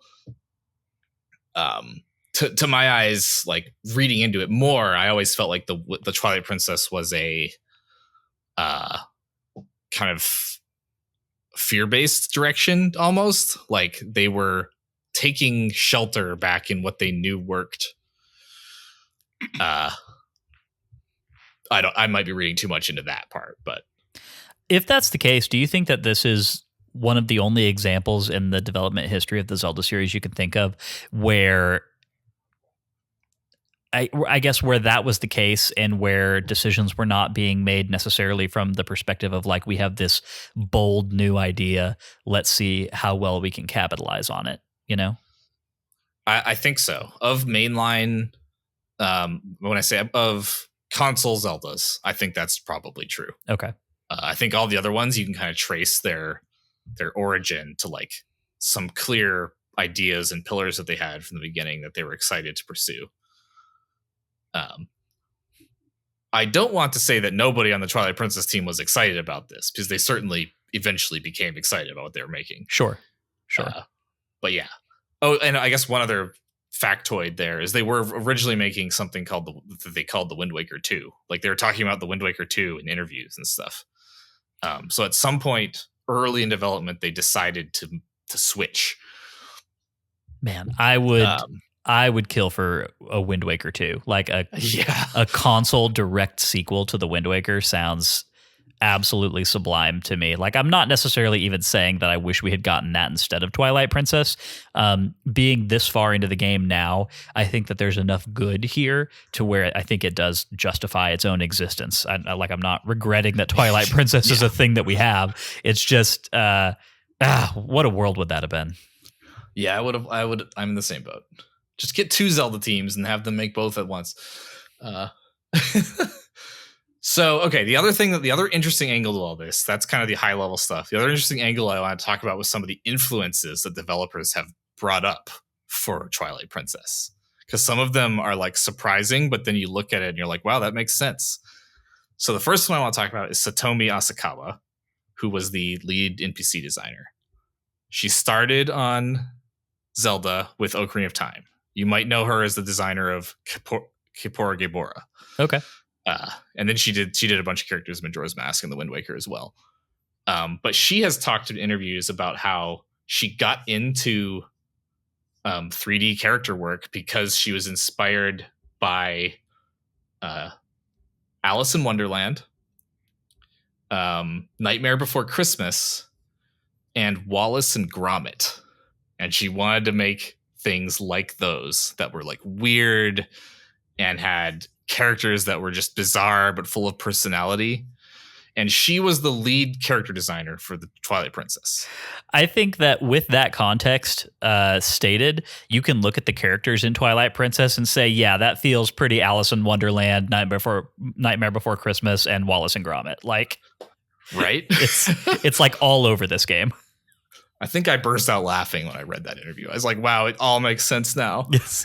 All these characters look like they popped out of Nightmare Before Christmas. Yeah, it's, I mean, edgy Ren Fair, I think, is one of the ways that we've described this game, right? And yeah, it's definitely, it's all right there. Like, and like Yido and Yida, they're from Alice in Wonderland. Yep. Barnes, he's a Wallace and Gromit character. Sure. Like, yeah, it's all there. So I always thought that was a cool anecdote. That is super interesting. It's like, I mean, we've in good-naturedly made fun of the character design of some of the characters in Twilight Princess, right? Just because of this style. But I do think it's admirable to have an inspiration like that and to execute on it within the context of this like massive AAA tentpole game, you know? Yeah. Like I do like it is somewhat impressive. It's like if that was the stated creative goal of this person, then, you know, kudos to them. They did it. They capitalized on it. Yeah. They managed to do it in Zelda of all things. Yeah. Yeah. Their personal creative goal. She retired shortly after this. She worked on Skyward Sword and a few other games, but then she retired in 2013. Gotcha. Well, her start like a therapy business, I guess. Okay. That's also a noble pursuit. Not the noble pursuit beverage that can be acquired in Gerudo Town in Breath of the Wild, but which I've always wanted to try that. I want a recipe, but an actual noble pursuit. No, interesting because I don't think that a lot of the character design in Skyward Sword actually falls under this same stylistic umbrella, which I'm sure she was not the lead in Skyward Sword like she was in this one. Okay, yeah. Well, and I don't think that it would have meshed at all. Yeah. I'm sure she partially went this direction because it worked in this case. Yeah. Yeah, she was responsible for the creation of Patron in Skyward Sword and no other character. Yeah. I don't know if that's true. I'm just spitballing here. But yeah, I mean, super, super interesting. It's funny because I feel like most people I don't think have a lot of awareness of like the individual creative talent who are making some of the bread and butter decisions of the style of a Zelda game in that way. So it's definitely interesting to like hear about inspirations and specific tastes and things that go into those sorts of decisions. I'm always interested in that kind of thing.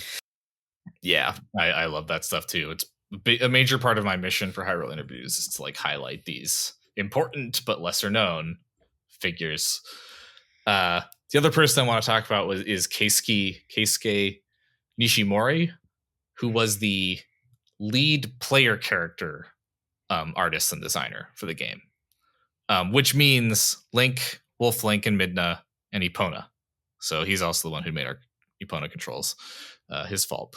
But he also cited Nightmare Before Christmas as a personal inspiration in another interview. Huh. That's Interesting. Kind of odd.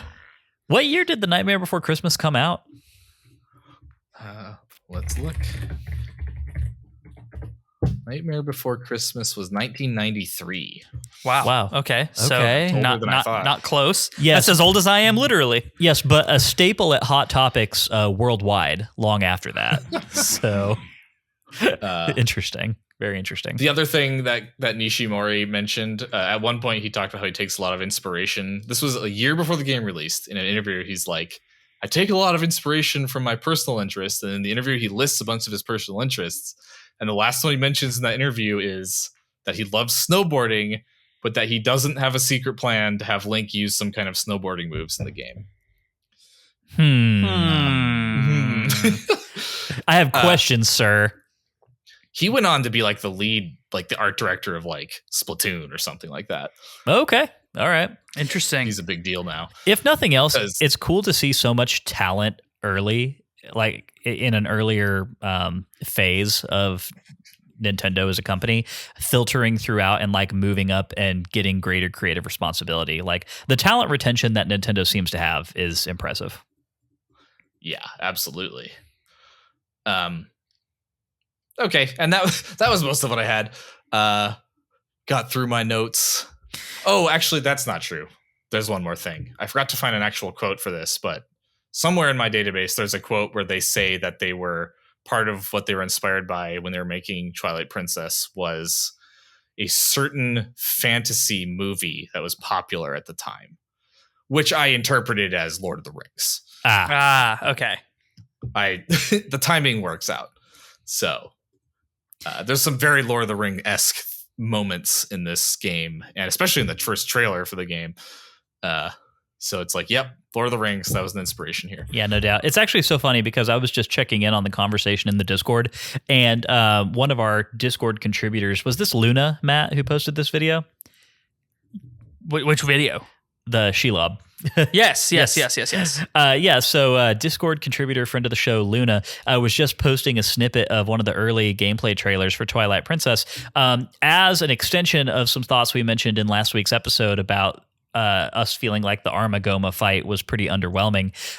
Anyway, the snippet of trailer shows what looks to be a much more terrifying and interesting boss fight where Armagoma is chasing Link through like some Shelob tunnels, and it looks straight out of the Return of the King. So interesting to think what might have been there, but definitely an example of what you're talking about, Max, where like the early trailer content was very much like, hey, as seen in Lord of the Rings. Just really, really interesting. And also that would have been a way cooler boss fight if it had happened that way. Yeah, seriously. Yeah. So I bet the reason they don't have the boss fight how it is in that little clip is because in the clip, in order to see Link, in order to see the spider, the camera has to be looking behind Link. Yeah. So the player can't see where they're running. And that just like, that becomes a nightmare to design around. So that's why a chase sequence like that is often hard for them to pull off. Gotcha. Makes total sense, but still, hard to wonder if that could have been done in a successful way. But yeah, I totally get that there's some issues that would be pretty difficult to overcome there. I want to talk real quick before we get into the dungeon map, just about the fun little interlude. Assuming you don't have anything else, Max, are you good? That is all I had. Okay, excellent. So I do want to mention real quick the fun little montage, the building montage of Fire repairing the massive sky cannon. I don't know. I just thought this was like a fun little moment. I want to know what Link was doing for 3 days while Fire was fixing this thing. It's maybe spending some time with Ilya now that her memory has been recovered. Okay. I'm sure that was it. I doubt it, but I also like how this. Yeah, speaking of Wallace and Gromit moments, that little montage. Oh, absolutely. Was. Yeah, 100%. I also love how this crazy cannon is apparently automated. Like, I can't tell by what means it is controlled, but it can walk around and move. It's like an ATST. So that's cool. But anyway, we get launched out of the cannon into the sky, and that brings us to our dungeon for the week, which brings us to part 3 of the Sacred Realms rundown, which is the dungeon map, where we talk about this week's dungeon from mechanics to music and more. This week's dungeon is the City in the Sky, not Skyloft. Totally different city in the sky. Totally not Skyloft. It's a couple thousand years after. Legally distinct Skyloft. Okay, so we get up to the City in the Sky. I'm going to do the rundown of the dungeon real quick before we get into a discussion about it. The arrangement of this temple is highly vertical. I mean, we were talking last week about how Temple of Time is a fairly vertically arranged dungeon. And this dungeon is vertical in a completely different way. It's not vertical along one central area with multiple floors. It's just got a lot of verticality in the various wings that kind of spread off the middle area. Yeah. Yeah. Like within a given room. Yes. There might be a big room that spans many floors. Yes. To the point where when you look at the dungeon map, it is overwhelming. Yeah. It's like goes from basement 2 to floor 5 or something. Yeah, exactly. So it's actually a very interesting dungeon because we land in an area that's technically outside of the dungeon proper, which actually has access to a store, so you can stock up on potions and stuff before you go into the main. Which was awesome. Yeah, which was great. I do appreciate that. Before you go into the main dungeon. The dungeon itself has a central room with north, west, and east branches coming off of it. The central room has got a massive fan on the ceiling that is, you're not able to do anything with as soon as you get in there. Basically, the entirety of the dungeon for the front half revolves around using the uku.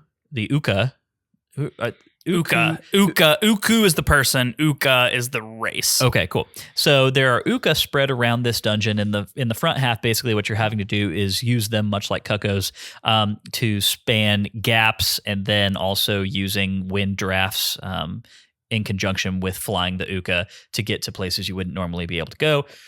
A lot of play with the iron boots in this first section of the game. You've got to equip them to avoid getting blown all over the place.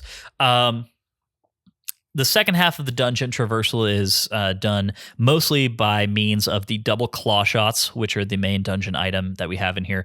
Once you get the second claw shot, you're able to claw up to a claw shot target and then use the second one to claw off to another one. Makes traversal way easier. Enemies that we find in this dungeon include a lot of babas. We see Deku babas, the Ravager babas, the red ones. Big baba, the pitcher plant. And then I didn't even realize this, Matt, but the actual pitcher plant, like the center mouth part, is a distinct enemy from the big baba. Oh, I thought it was the same thing. So the big baba comes out the middle of this thing. The center deal that you have to throw the bomb into, its name is a Deku-like. So it's a like, but a Deku-like. Yeah. Got it. Okay. So let's see. We have Dinaflos, which actually I was confused by this. I know in Majora's Mask, Lizalfos and Dinaflos are different enemies, and the Dinaflos breathe fire. Sure. Right? Sure. In Twilight Princess, apparently we have both Lizalfos and Dinaflos. Dinaflos are the fully armored boys? Yes, they are. Got it. So we have Helmasaurs, we have big Helmasaurs, we have Kargaroks, we have Keese, we have Peahats, Walchulas, and Tile Worms. The mini boss of this dungeon is an Aeroflos. Am I saying that right? I think so. Okay, cool. It is a Lizalfos with wings. Yeah, he's a flyy boy. Yes. And the boss of this dungeon is Argarok, the Twilight Dragon. The dungeon is sprawling. I mean, all of these different main areas are pretty disconnected from one another by two huge bridges that you have to span to get from the center to the outward sides. The northern area of the dungeon is inaccessible until the very last portion when you're on your approach to fight the boss. So with that summary out of the way, let's go ahead and talk about this dungeon and the adventures that we got up to in it. Matt, I'm going to let you go first. Give us some overall thoughts, feelings, and impressions about the city in the sky. Yeah, aesthetically, I really like this area. I think it's really cool. It feels unique. It doesn't feel like any other area of Twilight Princess so far. It's a really cool place to be, and I like kind of meandering around at the very beginning with Uku and then meeting some other the Uka, just kind of seeing what their civilization looks like. It's a good noise. Always drink responsibly, people. And the city itself is really cool. The item in the double claw shot, I think this is the first time we ever get a double claw shot, and it's neat. I think double claw shot traversal is really fun. Hey Matt, what's better than one hook shot? 2 hook shots, obviously. There you go. Yeah. 2 hook shots with no defined length of how far they can go in a given time. So you really have no way of judging whether you can reach that next thing or not. It depends on how angry the hook shot is. Yeah, seriously.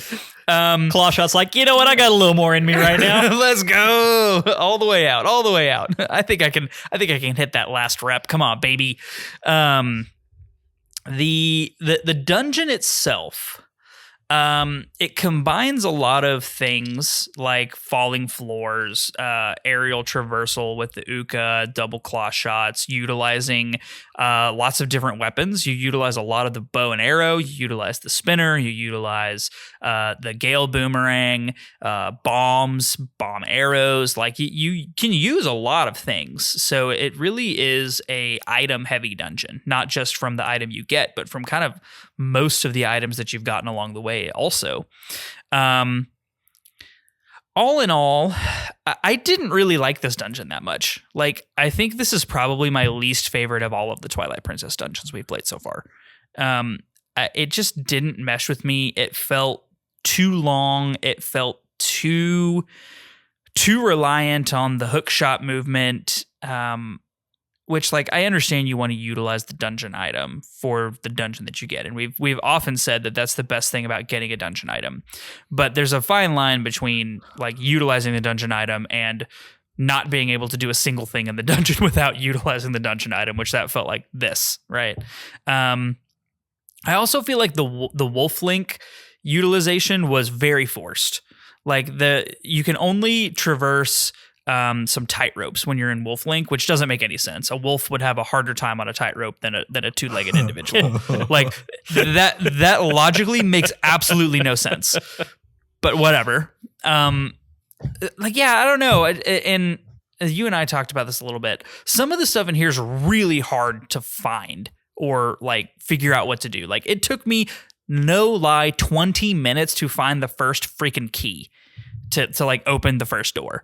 And is something I talked about in Arbiter's Grounds is humans are generally two-dimensional creatures. We look on a very flat plane.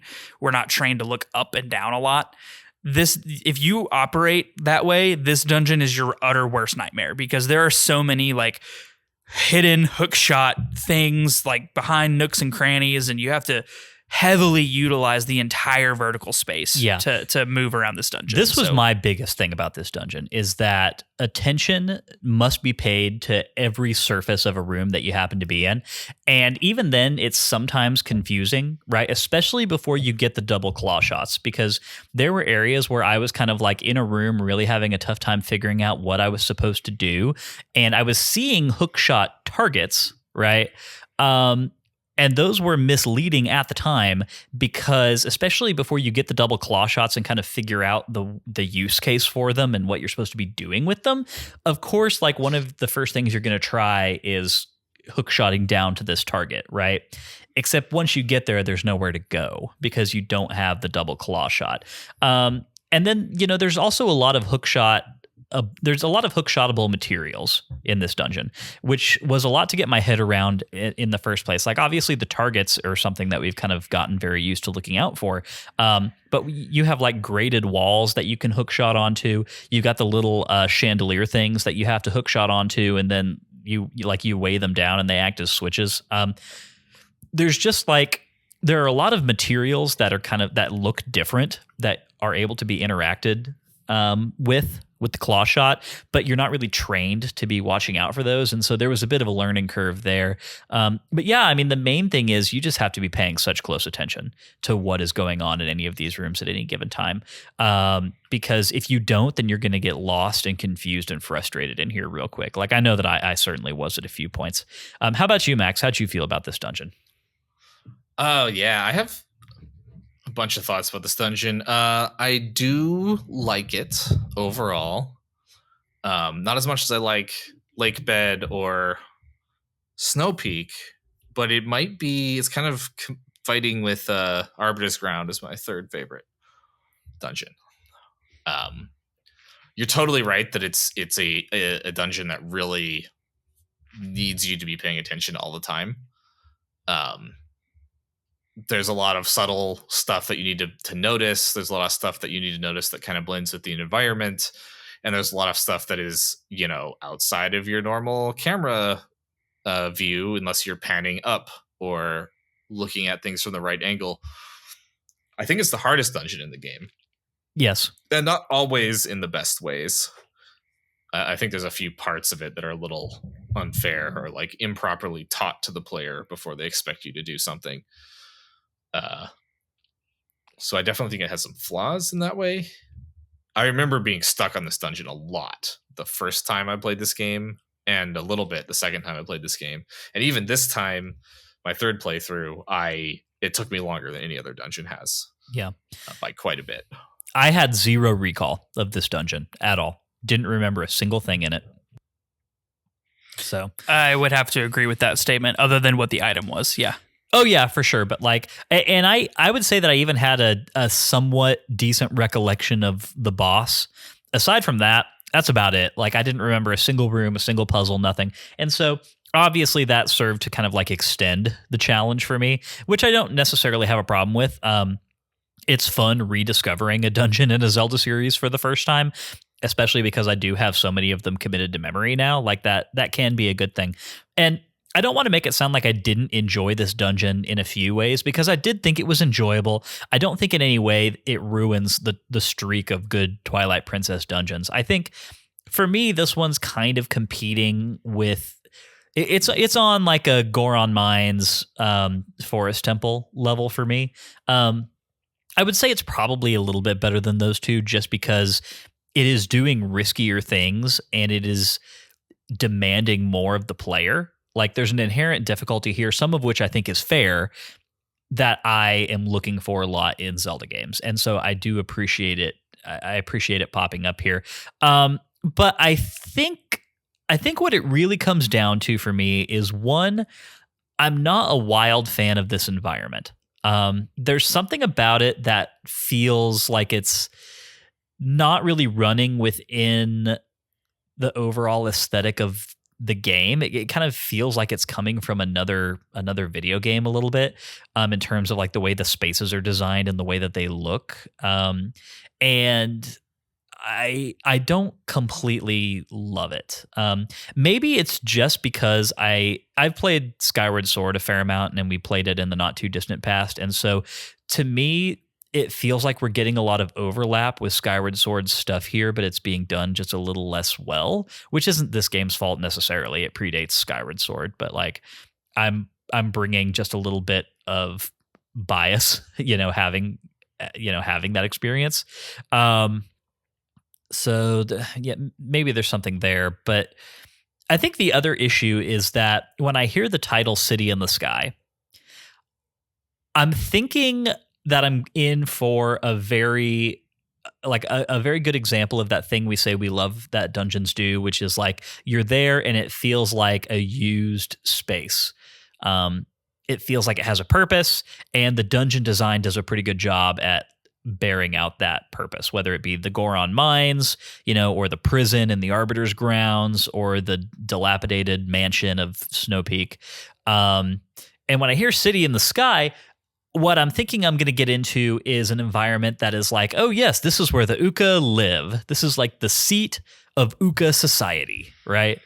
And what it really feels more like is, I don't know, like an industrial kind of, like more whimsical industrial, but like, I don't know, kind of like a electric wind facility. It's got like rivets on metal and stuff. Yeah. Like it's got like, I don't know, Castle in the Sky, or I don't know what it's got. Trying to think, but almost steampunky. Yeah.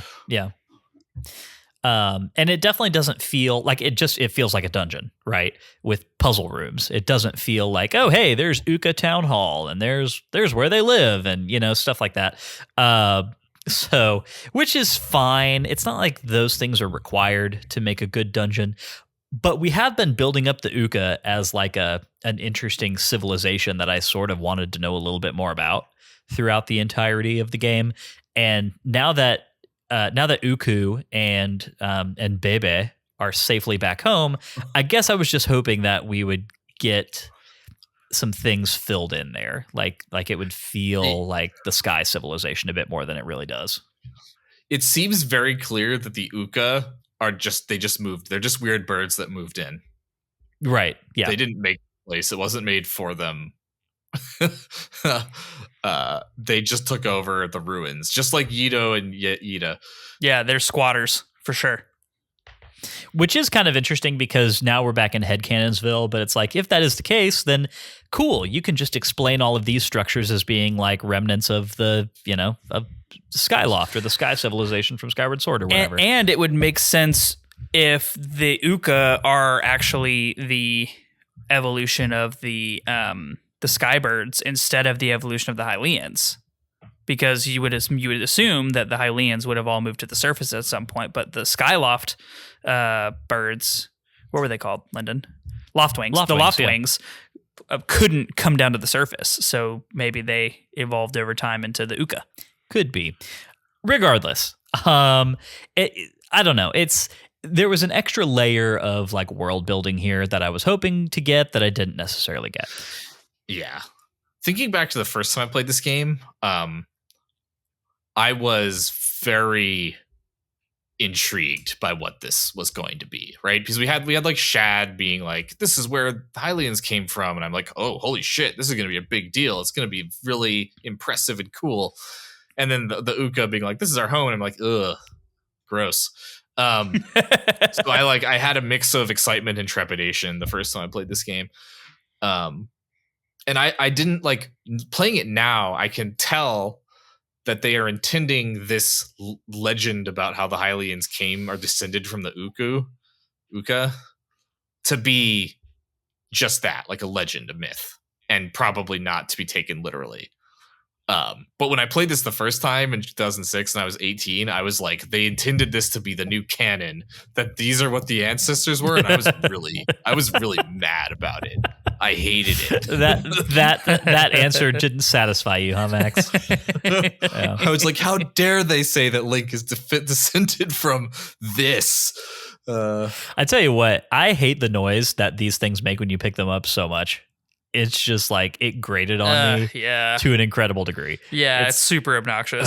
Just did not. What did like you think of the cooing from the music, the dungeon music? It's I didn't hate it necessarily. It was a little confusing right off the bat because for a second I was wondering if the music, like if the cooing was representative of an Uka or of an Uka being in the room that you're in, and it being in there for puzzle solving purposes. And it wasn't too long before I kind of figured out like, oh yeah, that noise is just happening all the time. It's not. It's just the omnipresent Uka vibes. Yeah.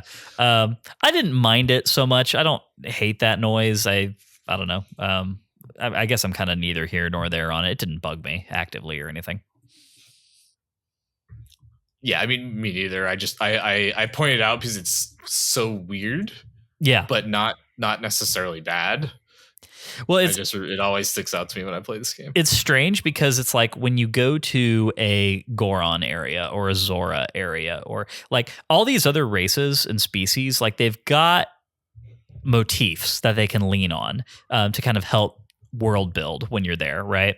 But for the Uka, all we've really got is the little tidbits of music that play whenever we've freed her from a pot in a dungeon, right? And so I guess it's really all that they necessarily have to work with because there hasn't been really room to develop any of those motifs or like there's no Uka theme necessarily. Like I know there's that one little repeating like bum bum bum bum bum bum bum bum, you know. Anyway, so I it's kind of an unenviable challenge. It is weird to me sometimes how the developers who make these games, I want to know what the decision is between a race getting extended appearances in Zelda games and them being just like one-off goofy things.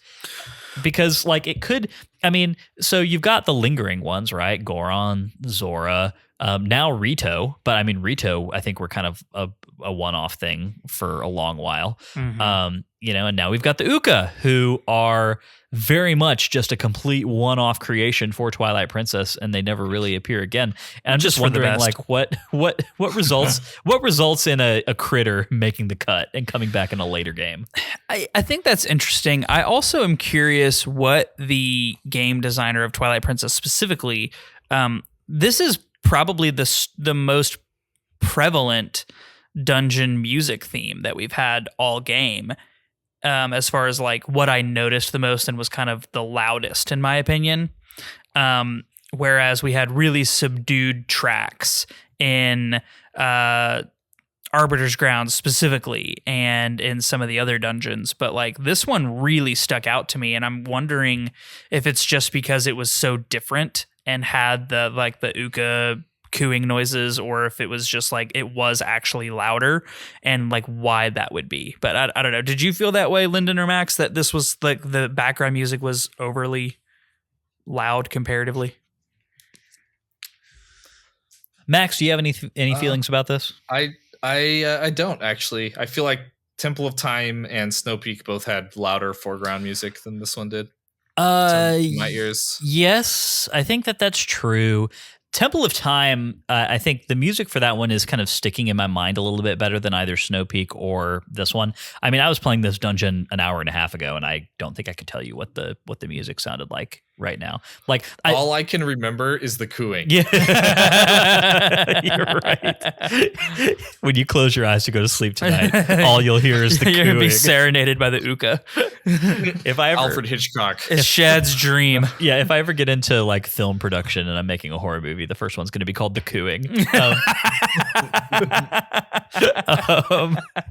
No, I do agree that I think that the music is a bit more of like a present thing here than it has been in some other dungeons, especially like to your point, Arbiter's Grounds, Goron Mines, such a missed opportunity, stuff like that. Dude, it really was. It really is. Like this is one of the things that is the most disappointing to me about modern Zelda is that the catchy dungeon theme has been largely kind of put on the back burner. It's not really a thing that really happens sad. very much anymore.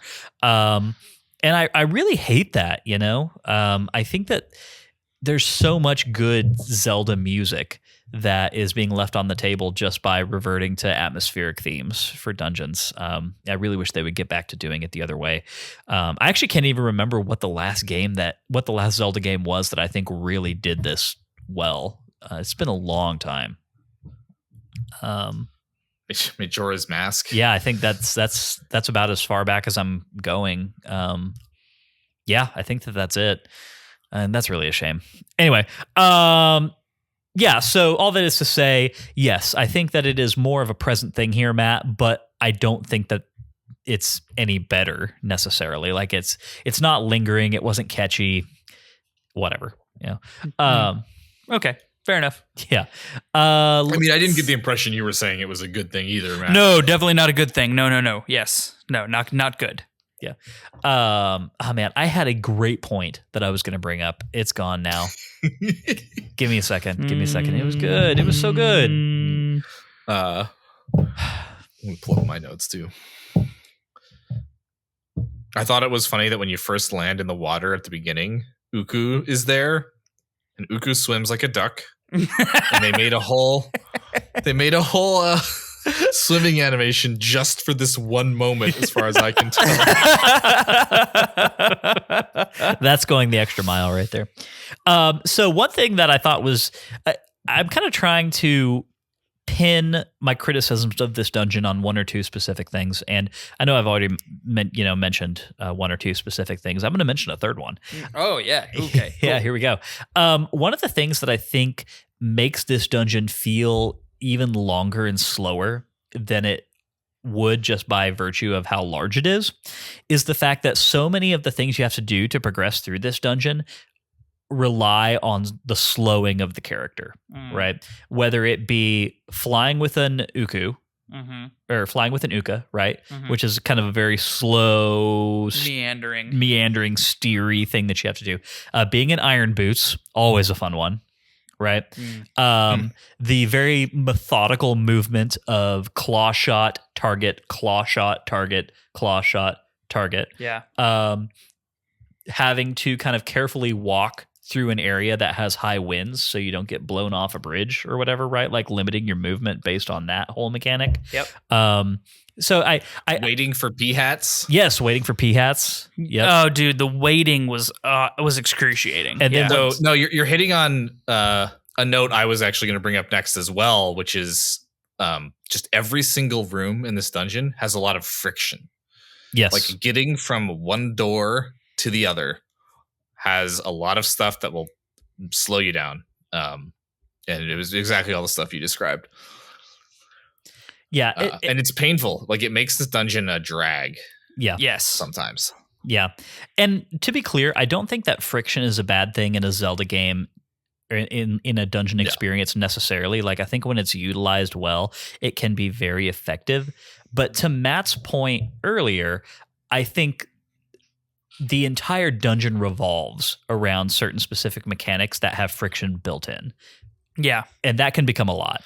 Yeah, and like the biggest ones that were getting me was the double claw shot on the moving walls that like rotate. Yeah. Like having like if you miss that, you have to wait for a full rotation. If you miss it again, you have to wait for another full rotation. Like it's adding so much unnecessary time waiting for the p-hats to come around when they're moving in their patterns. Like, again, just so unnecessary. And like, I don't need everything to be easy, and I don't need the straightest path and fastest path to be available at all times. But like, it feels like this dungeon has more of this time gating and gatekeeping than any other dungeon that I can really think of. And it's like, it was really frustrating and grating on me. And an extra level on top of this, I mean, you mentioned the combat, Matt, earlier, and how this dungeon actually has kind of a fair amount of it.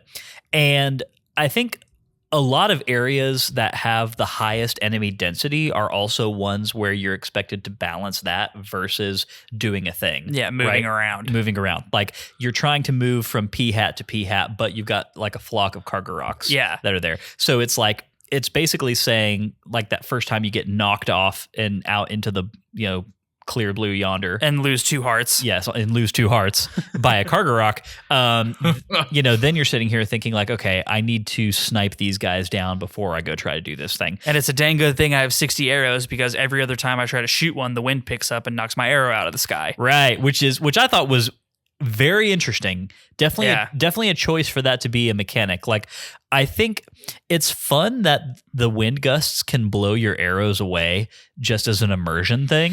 Sure. But it really made it annoying. It did. And it wasn't like there was necessarily it wasn't like there were any puzzles in the dungeon that capitalized on that. Right. Right.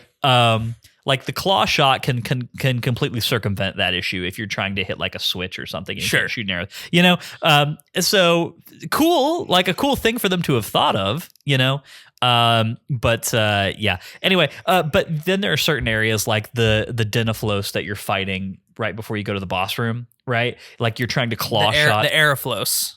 No, the Denaflos. No, I'm talking about. I know what you're. Gotcha. I'm talking about like, so the section like I'm trying to claw shot up to some vines to get into the room with the boss. Yeah, but there's Denaflos that are down there. Okay, and then there are Kargaroks that are around the ring, and everything is kind of swarming you. So there's basically mandatory enemy clearing that needs to happen here, which I'm not complaining about. Like, I think that a lot of times dungeons have a difficult time balancing puzzle versus combat, right? Sure. A lot of dungeons, even some of the best ones, often end up choosing one or the other, and so I like it when they can be melded together a little bit. I like it when it's like, yes, there's a lot of combat, there are difficult enemies, and there's also a really good roster of puzzles, and a lot of times they're happening together in the same space. For a game series that is ostensibly about marrying those two things together at the same time, the Zelda games kind of have a difficult time doing it sometimes. It's funny because you say that, but the biggest thing we said last week was that Temple of Time did it well. Was a combination of puzzles and combat. Yeah. And Temple of Time did it super well. And I don't think Temple or City in the Sky does it well. I just don't. I disagree. I don't think it does it as well, at least. Okay, no, I agree with that. I think it's still successful. Like, just in that one specific area of like, how do you do both? Sure. I think it does both, and I think it is a success. What do you think about this whole line of discussion, Max? I'm curious to hear your thoughts, and especially just whether or not you think that I'm correct in my assertion that this is something that the Zelda series actually kind of has an issue balancing at times. Yeah, I mean, I think you're right. Essentially, they're generally designing combat and puzzle in separate vacuums from each other, at least until Breath of the Wild.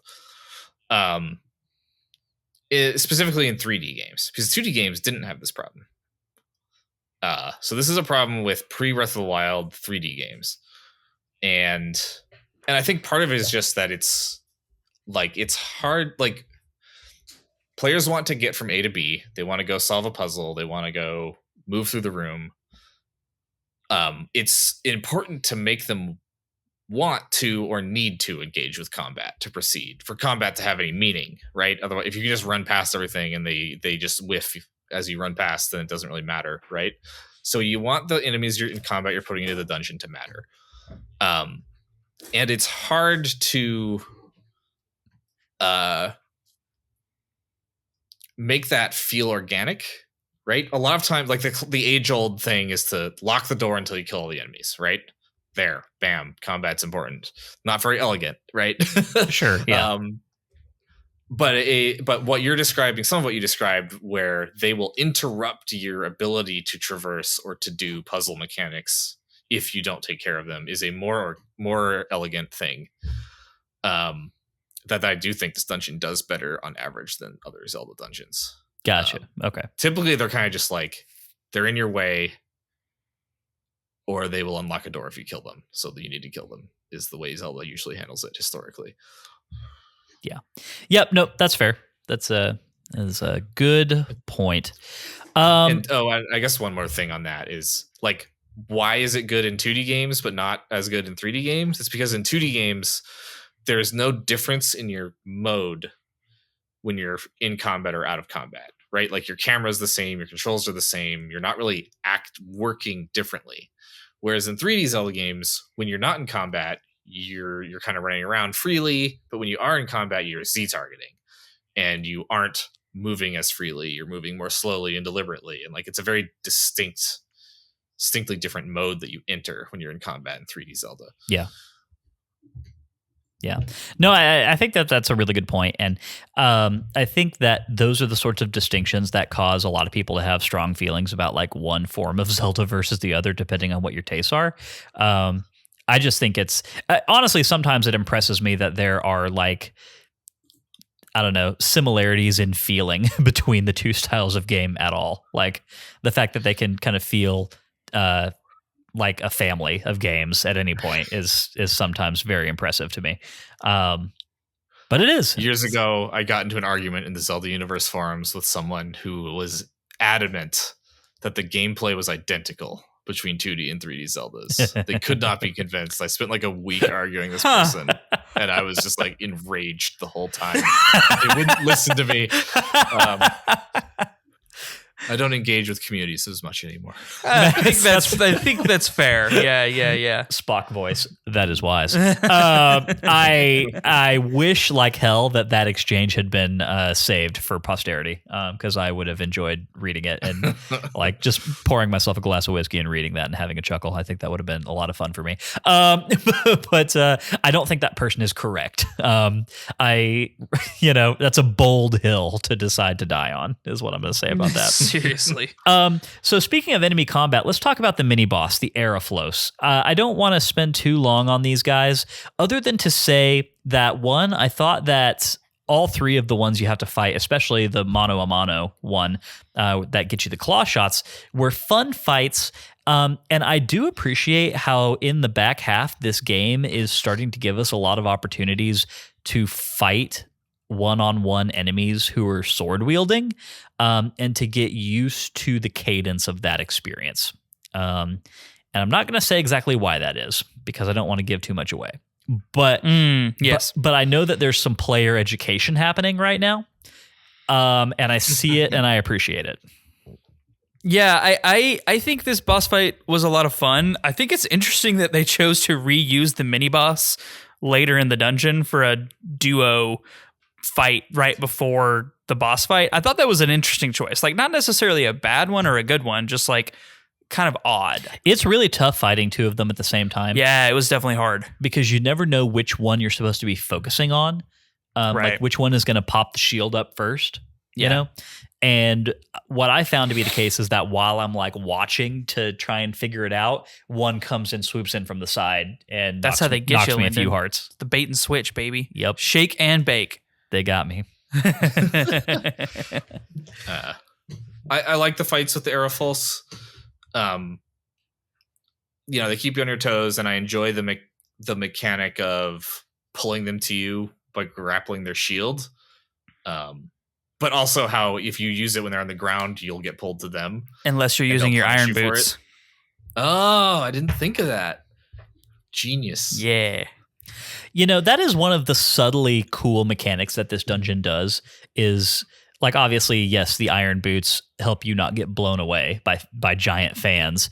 But the moment that I realized I had to equip them in order to drag one of those chandeliers down was actually kind of neat. Yeah, right? absolutely. Like the combo of iron boot to claw shot is cool. And I don't think really utilized anywhere else. And talking about player education, I mean, that comes back during the boss fight. Yeah. Right? Yeah, for sure.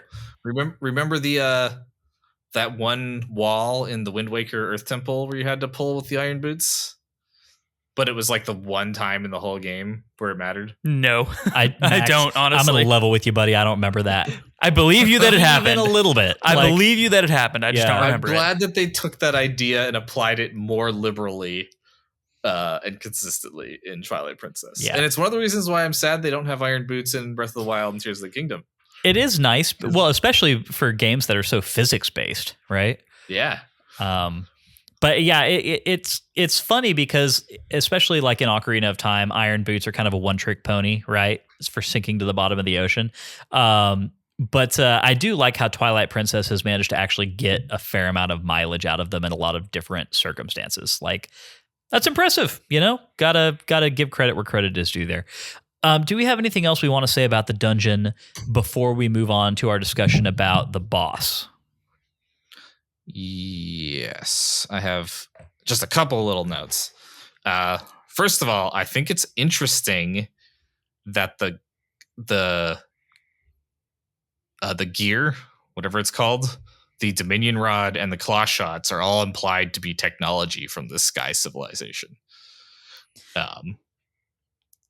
At the time, like, we didn't have an explanation for it, so it's kind of cool to see that they ran with it years later in Tears of the Kingdom. Yeah. Whoa. Actually, wait. Expound on that point just a bit more. I'm missing the Tears of the Kingdom connection. Oh, just that the Tears of the Kingdom had expanded on this concept of there being a civilization in the sky with advanced gotcha. Okay, so in this case, the Uka are analogs to like the Zonai, basically. Well, I my headcanon would be that the Uka just are squatters on whatever the real builder of all these things is. So the Uka did not make the Dominion Rod. No. they don't even have hands. I mean, you make a good point. I'm imagining 20 Uka in a laboratory just staring at two claw shots and a Dominion Rod and being like, well, now what? Like,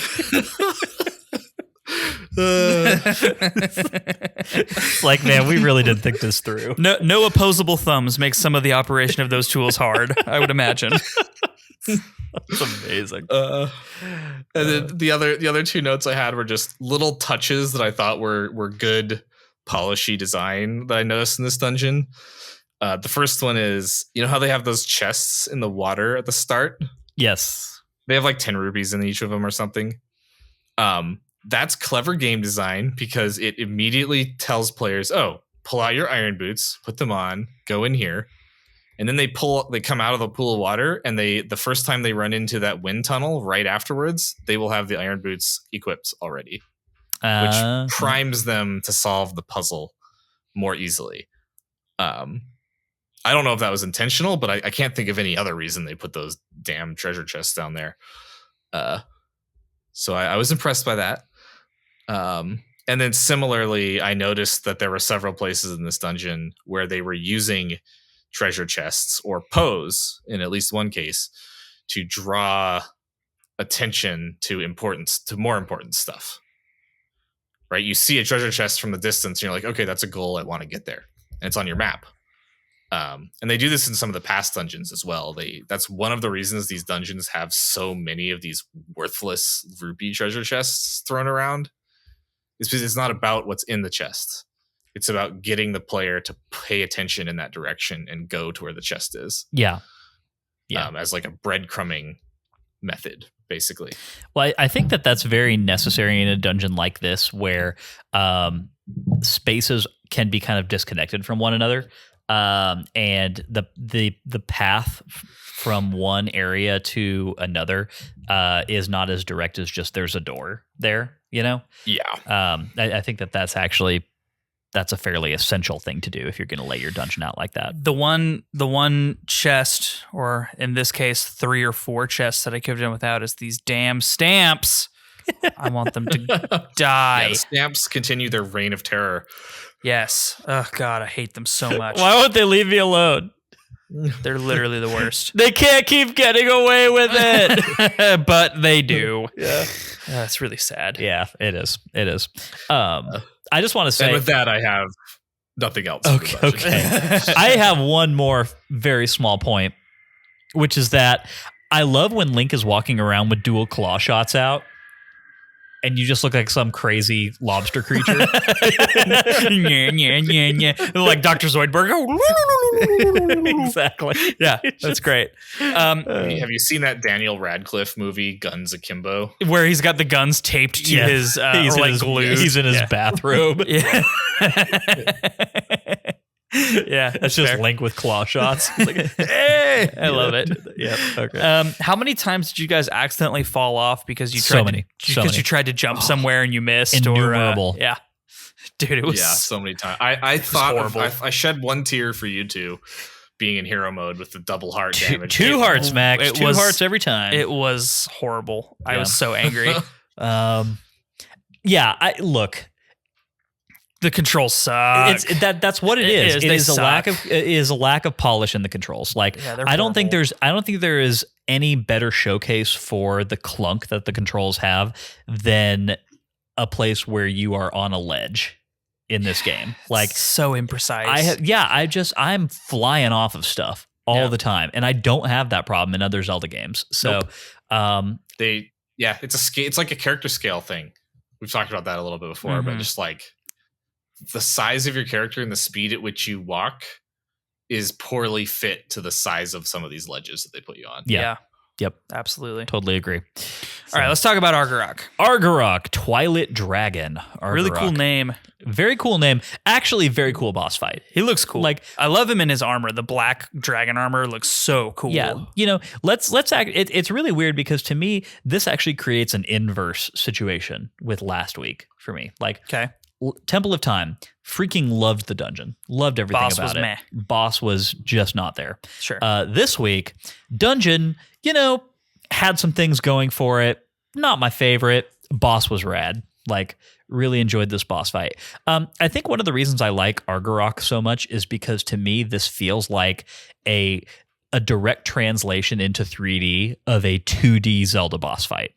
Oh yeah, maybe like the eagle from Eagle's Rock. Yeah, maybe I'm just thinking of something like that here, But also the whole thing where you have to like climb up the vines from a lower area to get up to the boss platform. Yeah, to me that feels very reminiscent of like Moldorm and stuff. Sure. Where you kind of come up to a platform from a lower area and you can like kind of move between them a little bit. Not that you're trying to, but you could. Yeah. Anyway, so I think the space here is really cool. I'm not exactly sure why Argarok has hookshot great like poles scattered around this boss arena, but they sure are handy.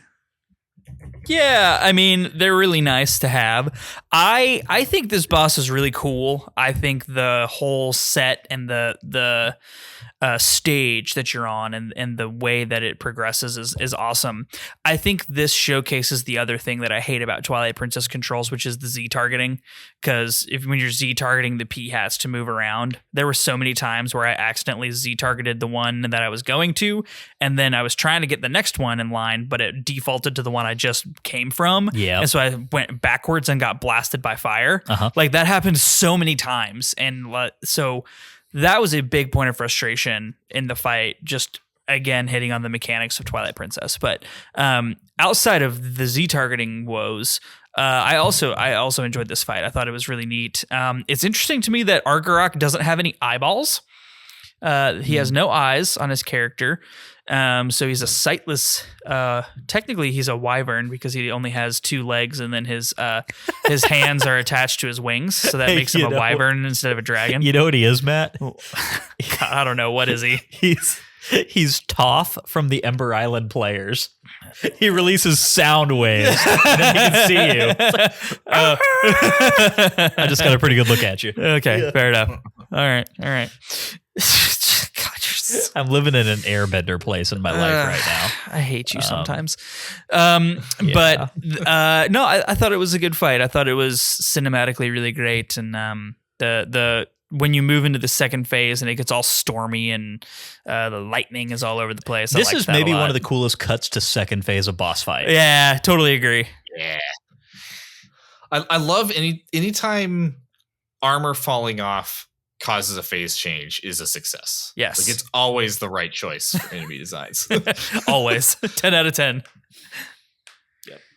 One of the reasons that the Dark Nut fight last week was a better fight than the actual boss fight. Yes. Yeah. Yes. So, Max, what do you think? I love this boss. I think it might be my favorite dungeon boss in this game. Not entirely sure, but it's just such a fun spectacle. Like the boss has a cool design. The space has this great vibe to it. Like it's a terrifying but cool atmosphere. Like I am afraid of the fire that dragon is firing out when I'm shooting from P-hat to P-hat. Like I'm like, oh god, I need to go fast, otherwise the fire is gonna get me. And even the fire isn't even that dangerous to me when I'm in normal mode, but it does have a negative impact in that I have to reclimb the pillars. Right. So it kind of has some tension there. Yeah. I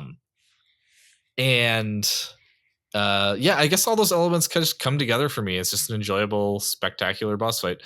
Do you think there's anything to what I was saying earlier about how this feels a bit more like a 2D Zelda boss fight in some ways? Just in terms of like setting or like a translation of a 2D Zelda boss fight, I should say. I don't entirely see it, to be honest. Okay. Haha. Yeah. You're way too happy about that, Matt. Yeah. I mean, generally, yes.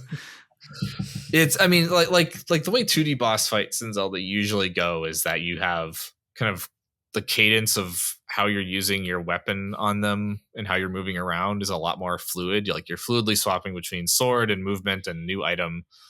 And this is more like a 3D boss fight to my eyes, where it's like it's got very distinct like damage phases versus mechanic phases and stuff like that. I would be curious to hear more if you think you could articulate it more. Not necessarily. I think, I don't know. It really, it was something that clicked in my mind in the moment where I was climbing up into the arena from a lower area. I don't know what the association was there necessarily. I definitely did get, like Matt said, Eagle's Tower vibes. Yeah. Evil Eagle vibes. Right. And yeah, maybe that is just all it is. It's weird to me that would be what the association is stemming from, given that the Eagle's Tower fight is a side-scrolling fight in its entirety. So yeah, it's strange, but I don't know. Who knows? Might be nothing, but it tickled something in the back of my mind, but can't explain it super well right now. But anyway, overall, like I do think it is a very fun boss fight. The spectacle of it is really incredible. It's interesting when you talk about this being your favorite boss fight in the game, Max, because I think we've been talking so much about favorite dungeons. Like, what is the strongest dungeon in Twilight Princess? And I think the conversation gets a lot less well-defined when you start talking about boss fights, because I would actually say that Twilight Princess to me has been a story of excellent dungeons and mediocre boss fights. I would agree with that for the most part, yeah. For the most part. And so talking about what ends up at the top of the pile becomes an interesting discussion. I do think that this is certainly a competitor. I think that this would be considered a good boss fight in any Zelda game that it appeared in. Yeah, I would agree with that. Yeah. So, Twilight Princess saves all its boss fight bucks for later. The end. Yeah, that's for sure. For something coming up. Yeah. All right. Cool. Well, I think that brings us out of the dungeon map. Let's go ahead and get into part 4, which is Bloopy Trails, where we talk about interesting things that diverted our attention this week. Matt, I'm going to let you go first. That's good because I don't really have anything. I didn't do a whole lot. I collected some heart pieces and some rupees while we were looking for owl statues, but other than that, I really didn't do much. I said I did the 7th Howling Stone, so I guess that counts. But we'll talk about that next week after you get to do it. So yeah, similar. I didn't do a ton. I branched off to find a few heart pieces and things. There was one that I did that I thought was actually pretty cool. When I was going off to find the hidden village, I was going on the hint that that Renato gave us, which is that it's like, oh, it's it peels off of the path towards Lanayru around Elden Bridge, and so I didn't know exactly where the entrance to this was, and so I started off kind of following a hookshot target that's kind of up on the ridge right past Elden Bridge, and it didn't lead to the hidden village. What it did lead to is a weird little mini dungeon, which has iron boot, magnetic puzzles, and a few other things. What did it net you? A heart piece. Nice. Yeah. That sounds fun. Maybe I'll go check that out. I remember that from previous playthroughs of this game. I haven't found it yet in this one. I do love that. Yeah. That little one. It was actually fairly substantial. It was a really fun little way to spend like 20 minutes. And so that was a really pleasant bloopy trail. Honestly, what it was a one-off shrine in Twilight Princess. Nice. And I enjoyed it so much that I was kind of thinking to myself, like, all right, well, look, if your overworld is going to be this kind of empty and feel this way, if you want to add more impetus to explore within it, then do more of this. Like, copy and paste this, like, I don't know, 15 times or whatever. And, seriously, then I'll actually be invested in trying to find your nooks and crannies. I'll start looking around, if you want to do more of this. And just make the reward known. Just heart piece at the end of every one. Whatever. That's fine. Good for me. Yep. So that was a good time, but that's about all I got up to. I did buy the magic armor, which we've already talked about the process to get that. I guess an extra bloopy trail on top of that is that I spent 2 or 3 minutes kind of like dancing in my seat listening to the Mallow Mart Castletown music. That was a fun side quest for me. I'm glad you enjoyed that. Bum, ba-dum, bum, ba-da-bum, ba-da-ba-bum. Yeah, that was good. Yeah, it was good great. rendition. Thank you. I love the little voices that are in there, like, yeah.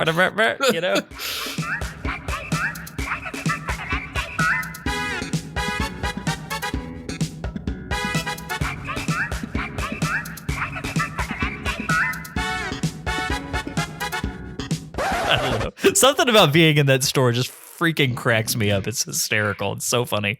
Anyway, that's all I did. Max, how about you? Pop-up Malomart would be a good cosplay at a convention. Oh my gosh, that would be a great cosplay. Excellent. One interesting thought just from your story, Lyndon. There's kind of this truism in game design, which, I mean, people don't talk about it this way. This is just me making something up. But there's this idea that if you want players to feel like they're really discovering cool stuff, you have to make cool stuff that is missable. Right? Like, if it's something that the game is going to show you where it is or guarantee that you see it, then you're not discovering it. Right. And like Dark Souls or Elden Ring are kind of the canonical examples of this, because they have enormous entire zones and biomes and areas that you could be missing out if you just don't find them in the right secret spot.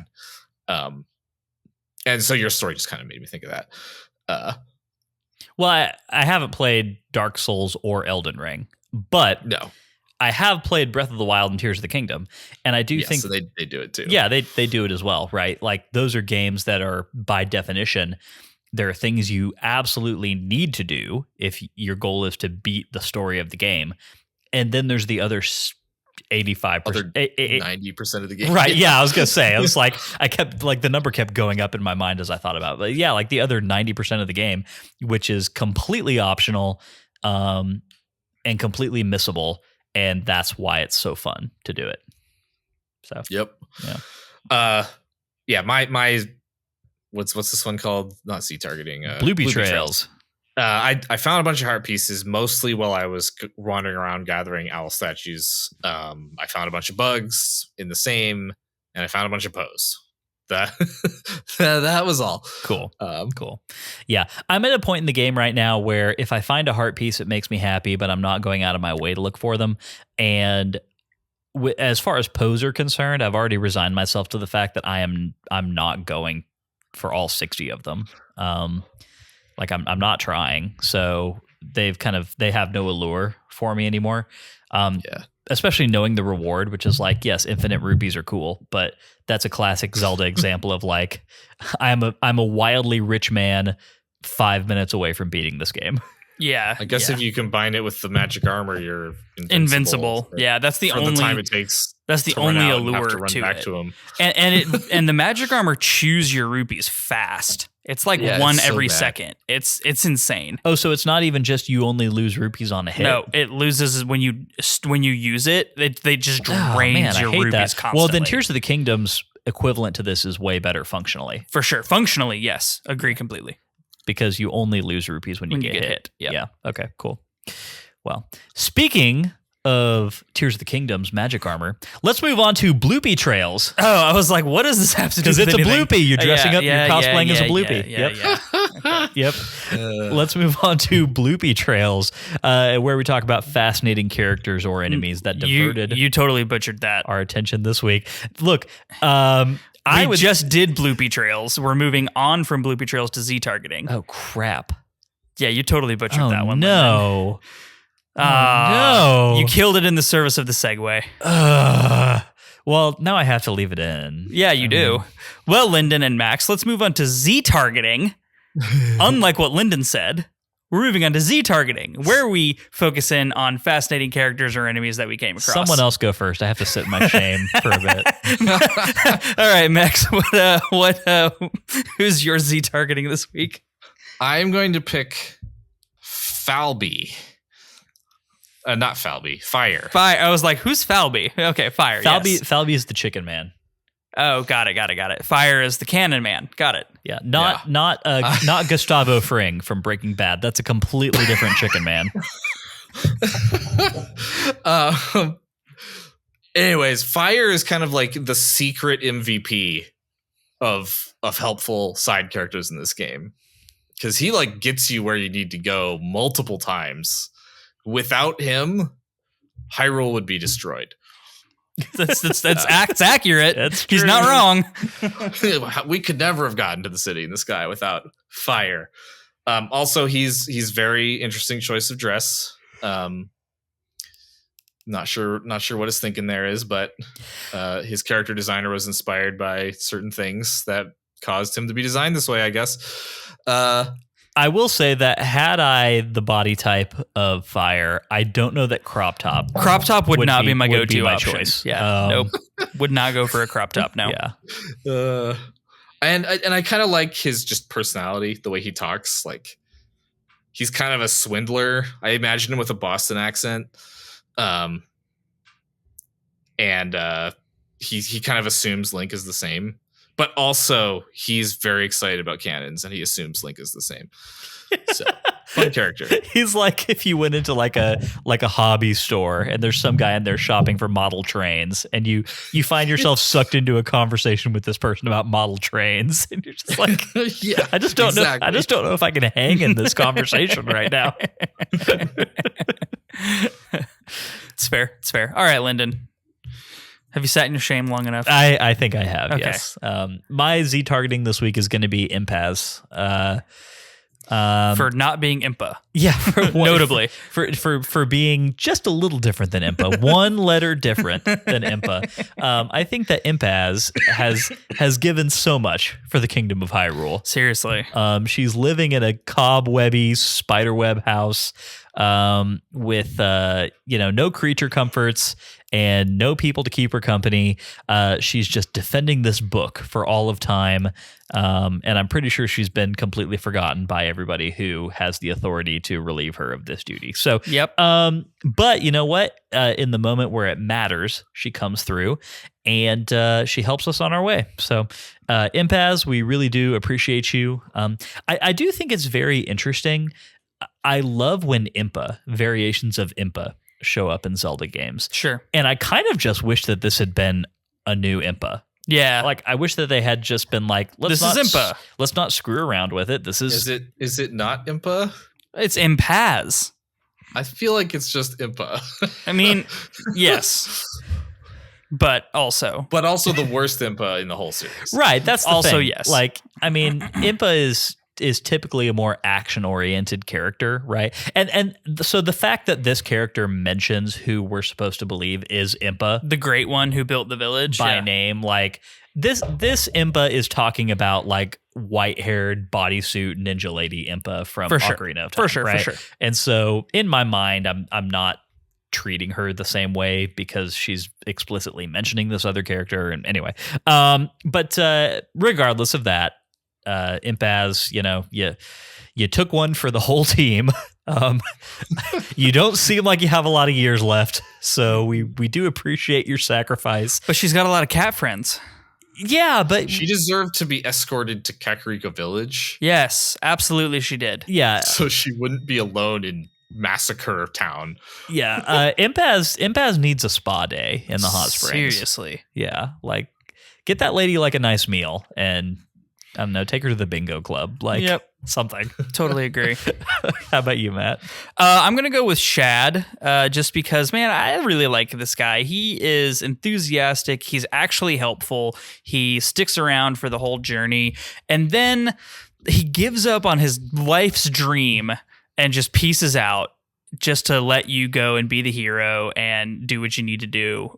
Totally selfless, totally not wrapped up in his own laurels or getting any recognition. He's just here for the journey, man. He's just here for knowledge's sake and enjoying the ride. And seems like a cool dude who I would love to half listen to as he spills all of his decades worth of theories about the sky people while I just kind of nod and say yeah, every once in a while.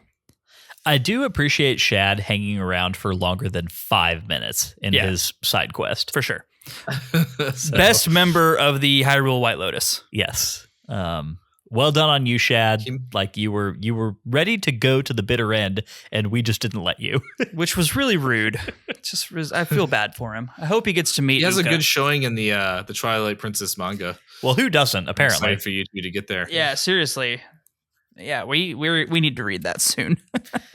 Yeah, that's our next slate of bonus content. We've got to watch 5 more episodes of the freaking cartoon first. Yeah. Yeah. Anyway. Cool. All right. Well, I believe that brings us into part 6, which is our final thoughts, where we let Matt do the thing that surprises him every week. And didn't surprise me this week. Nice. Yeah. Good stuff. And wrap up this section of the game in as succinct a way as he can think to do. So we start this section of game getting back into the rhythm of having some things to do in between dungeons. We help our good friend and possible romantic interest, Ilya, regain her memory at last with the help of some friendly Gorons.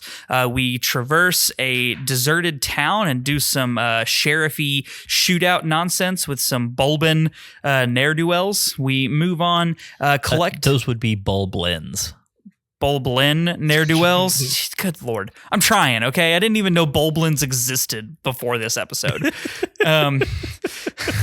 some Bulblin ne'er-do-wells, move on into some collecting of sky people, relics and things, and move on and get shot out of a cannon into the city in the sky, where we traverse a very large dungeon that has a lot of friction, and it's maneuvering through the dungeon, but culminating in a truly fantastic boss fight that is grand in spectacle and no shortage of fun. All in all, looking forward to moving on to the finale section of the game next week.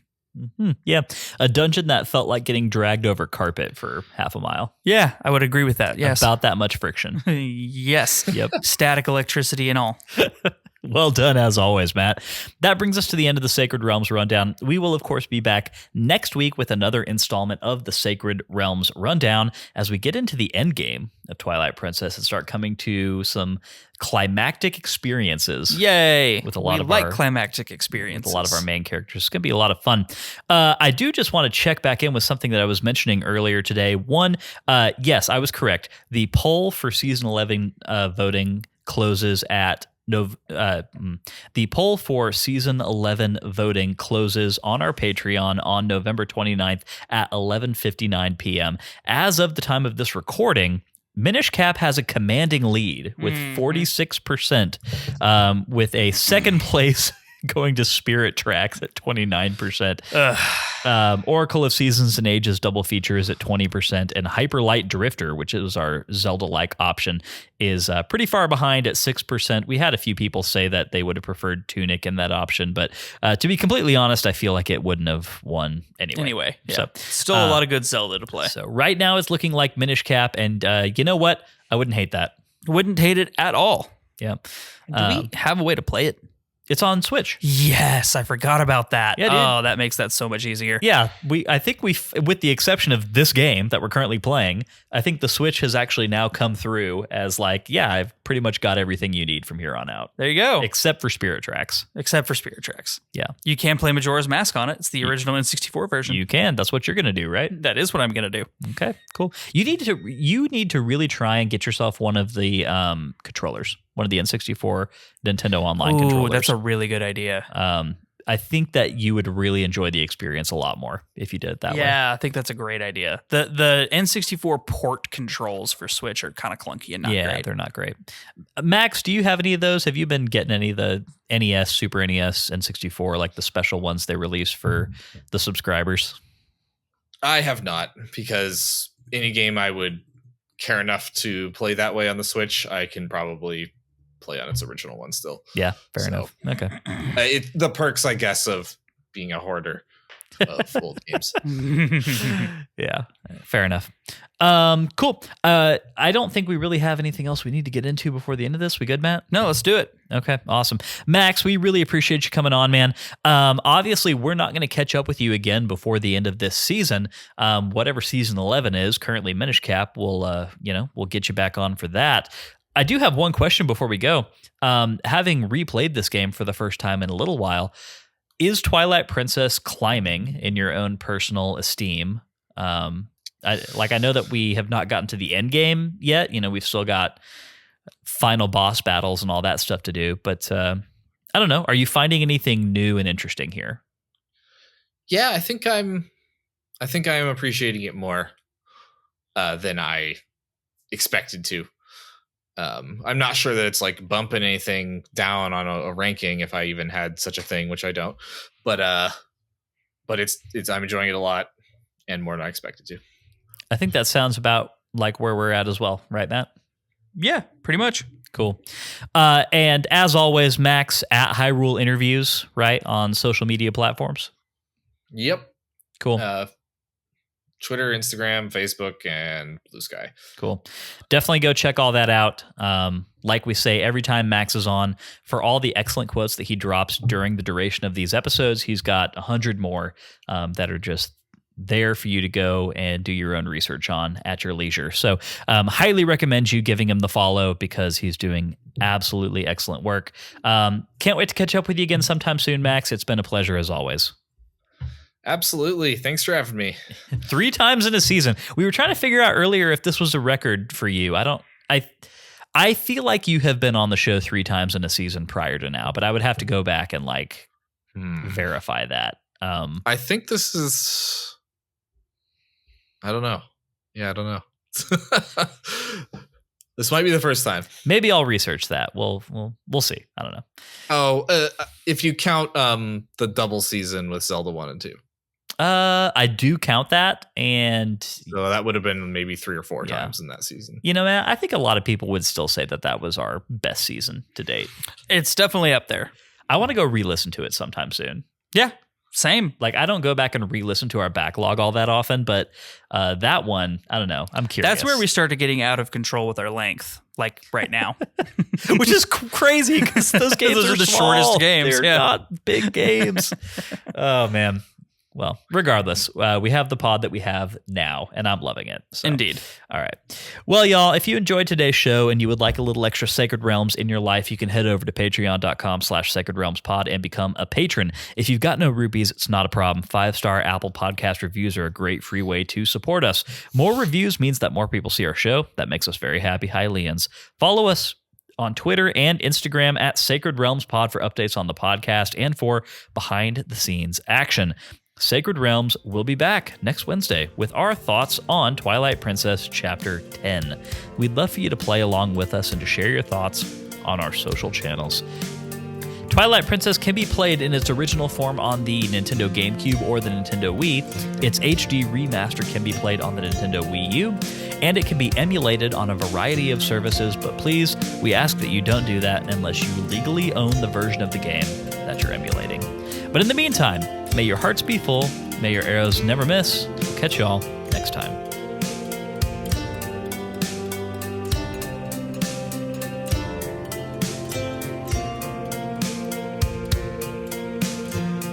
Sacred Realms is an independent, listener-supported podcast, which is produced, edited, and mixed by me, Lyndon Willoughby. Business operations are handled by Matt Willoughby.